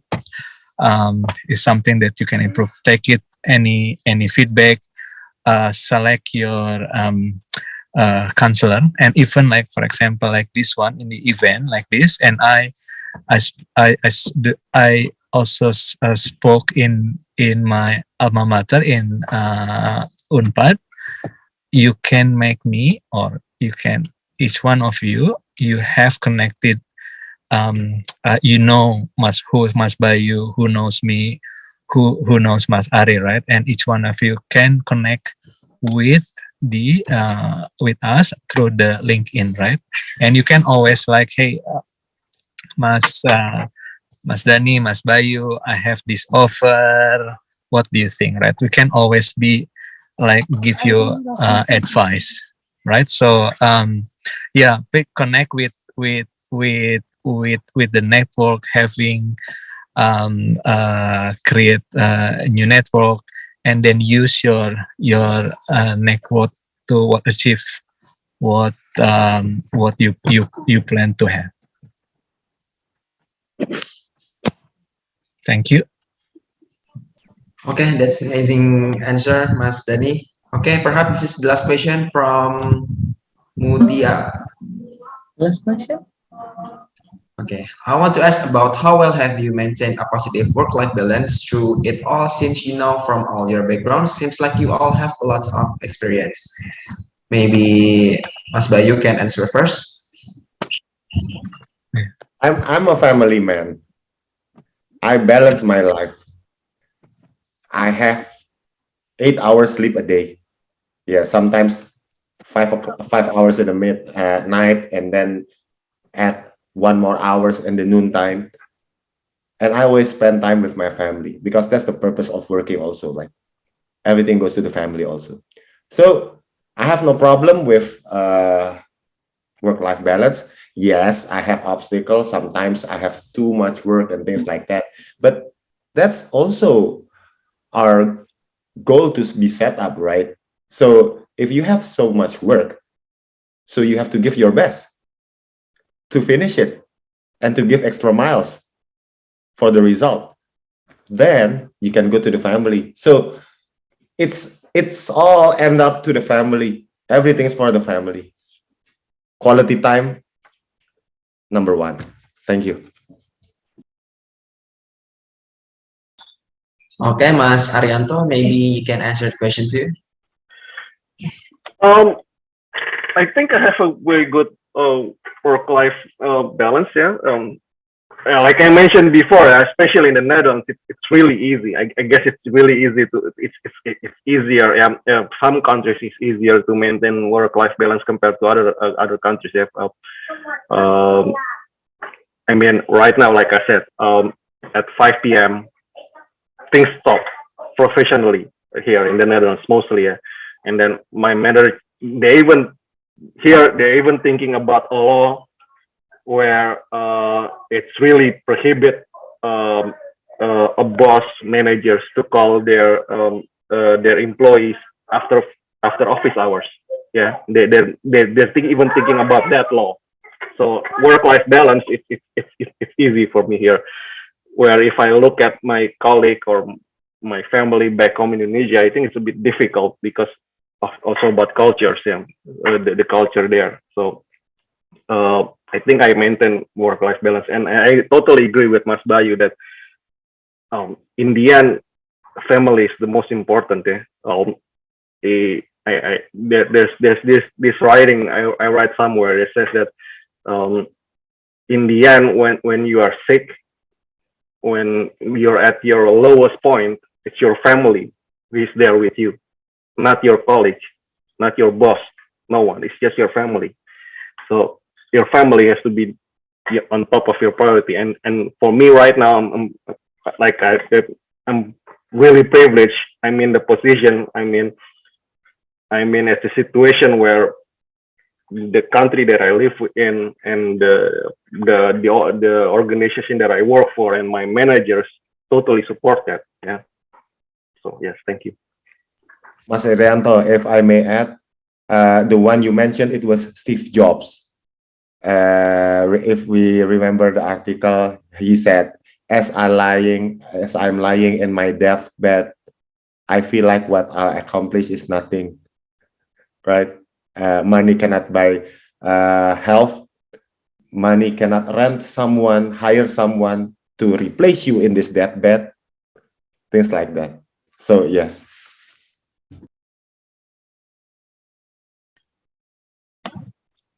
Okay, Mas Dani Sidik. Yeah. Perhaps can answer to the question. Yeah, I think so. It's maybe it's also answer to the question before about the culture shock, right? So before I came to Australia, I worked in Indonesia, Myanmar, in Asia, Singapore, and I always work until 11, right? Even in Indonesia at 12, and sometimes 12 is too early, right? When I arrived in Perth in 2005, at 4 o'clock, right? Everyone start to say, "See you tomorrow, mate." Right? See you tomorrow. See you later. Right? And then after I said, "What?" This is also culture shock. And when I actually at 5 or 5:30, I was like the only person in the floor. Right? So they are, I think, in like Mas Bayu and Mas Ari mentioned,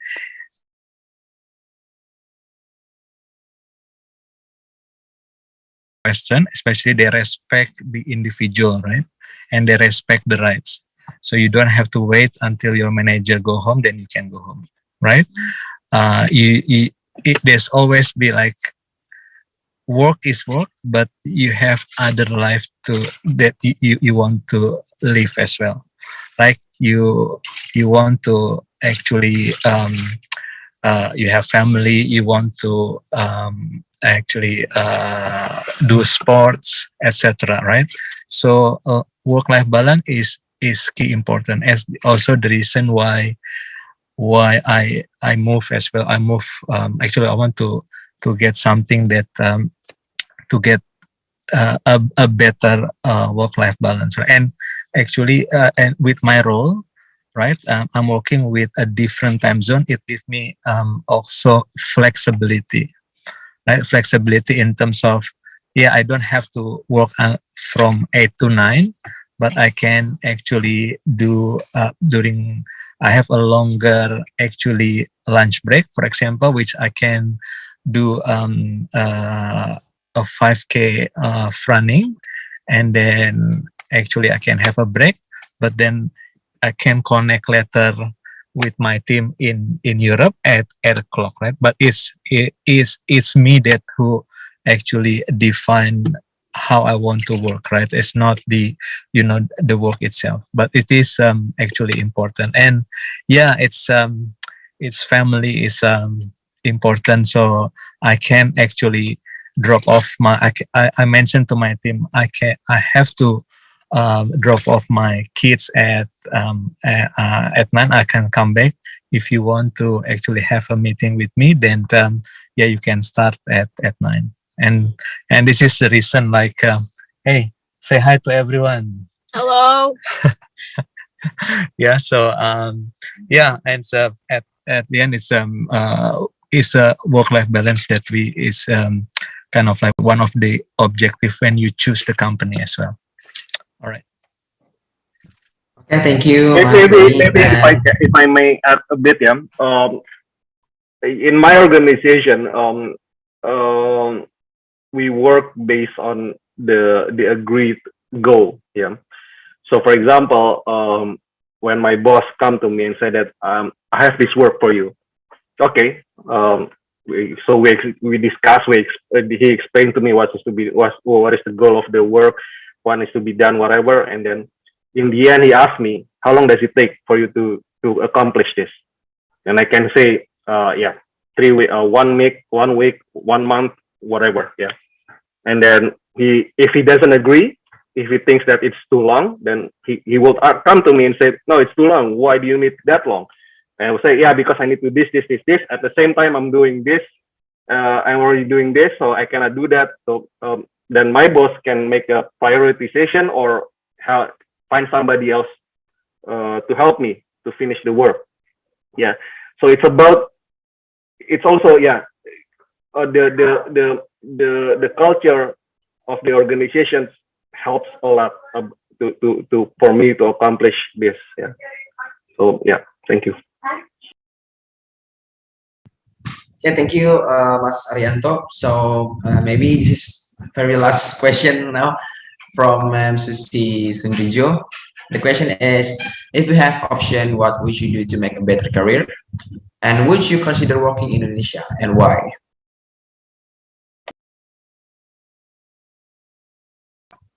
Maybe Mas Bayu can answer first. Okay, let me get this straight first. I'm here because of my career, right? So I didn't know that I am being placed in America. Before, when I was little, I wished for that. However, I didn't do much planning for my career. What gets me here was only just giving the best that I can on every task and job. So just do our best, right? Don't do the best, because the best in every person would be different. But do your best, not do the best. Do your best. So that's it. Thank you.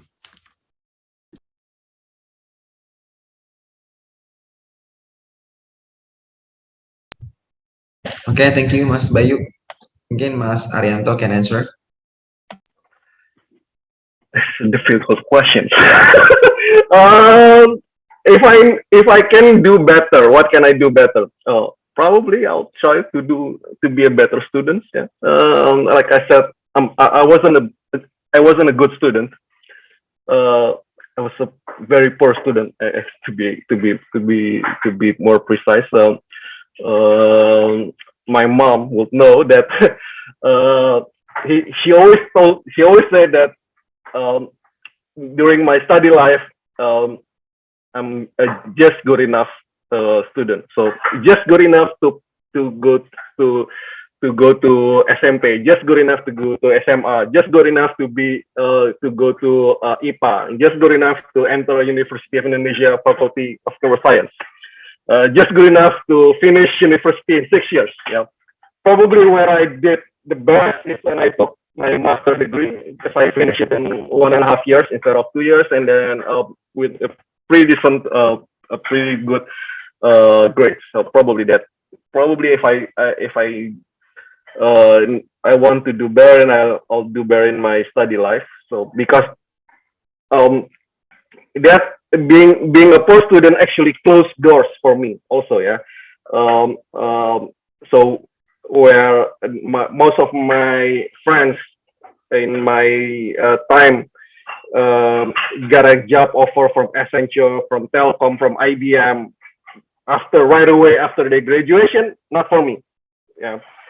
But probably that's also that's also how my life needs to go, right? Because if I wasn't 6 years, I wasn't spending 6 years plus in the university, I probably wouldn't be here. I don't know. That's life. Whether or not I'm considering to work in Indonesia, you never say no. But come to the last questions, it's about work-life balance that right now I don't see it very well in Indonesia. Thank you.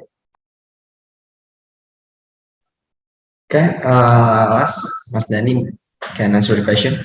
Yeah, I think there are two questions, right? So the first one is I'm happy with I am today. What could have been better? Probably when I work in consulting company, you have a choice, right? Whether you go deep, right, you become a finance expert, for example, or in horizon, right? So meaning that you know A, B, C, D, right? And I think the expectation is when you become senior, you are expected to have this broader, right? But I think because my background is finance, if I'm actually stick to my core, I probably not have a better, but I think kind of like I feel, I work in accounting, and my actually career is based on accounting, but yeah, cannot complain, but this is what I'm today. Second is, would you consider work in Indonesia? Yes, of course, right? And the reason I moved to EY and I'm part of the Asia Pacific operation is to be able to visit more. And the idea is I'm moving is because as part of my role, I will be helping our Indonesian team, and which means that I can visit my parents more, right? But then when I accept the job is actually when I started the job with EY, it's like 1 week after the lockdown. And then everything goes by by Zoom, by Microsoft Teams. But yes, I've been actually, when I actually worked in 22 years in Accenture and now it's 2 years in EY, it's not that I try to go back. I actually considered I've been approached by the local companies to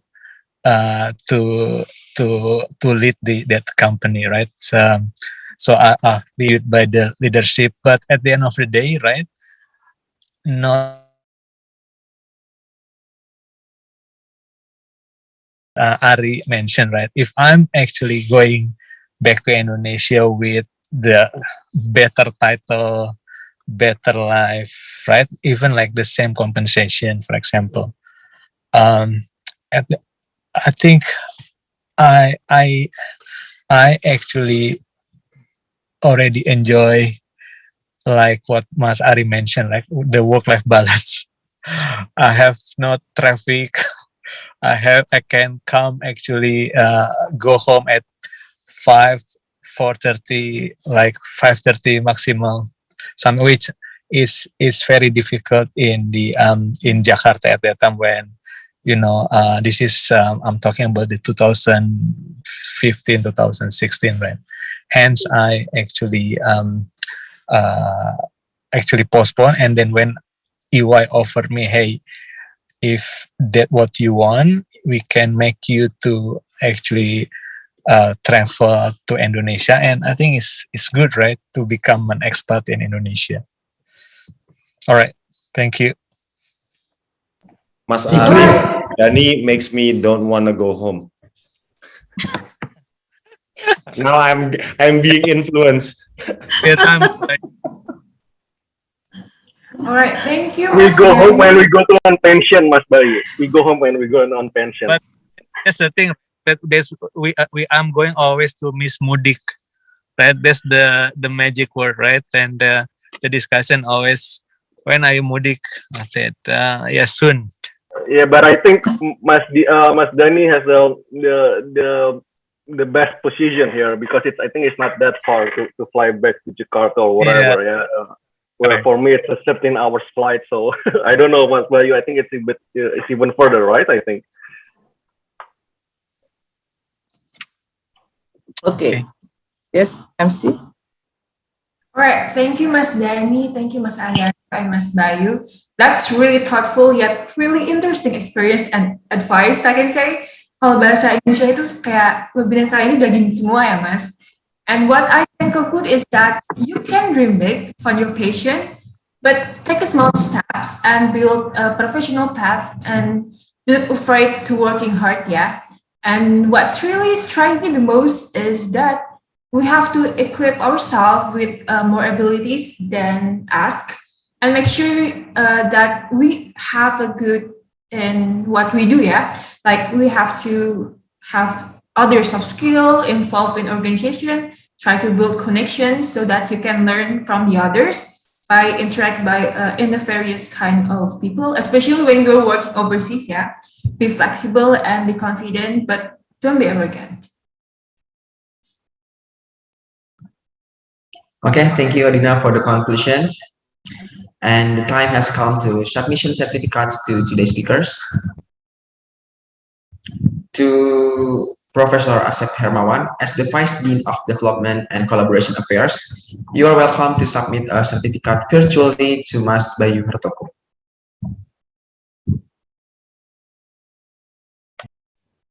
Mas Bayu, thank you so much for being here, for joining with us in this successful webinar. Yeah, it's very inspiring. Thank you, Prof. Yeah. My honor. Thank you. Okay, and the next, thank you, Mas Bayu. And the next is for the second speaker, Mas Dani Sidik. Oke, Kang Dani, hatur nuhun. Sorry, I speak bahasa. Prof, mudah-mudahan next mudik Desember we can meet in Bandung ya. I stay in Bandung in Buah Batu. Where do you stay? I'm in the Suryalaya. Oh, close to my house. Okay. Thank you so much for being here, for joining with us. Yeah. Thank you, Mas Dani Sidik. And the last one is the submission certificate for Mas Arianto Cinugroho. Mas Ari, do you remember me? Yeah, I met you when you were a kid. Baby. I'm a friend of your mom. Yeah, terima kasih, We Pak. went to Florida at the time in 1990s. Okay, thank you so much, Mas Ari.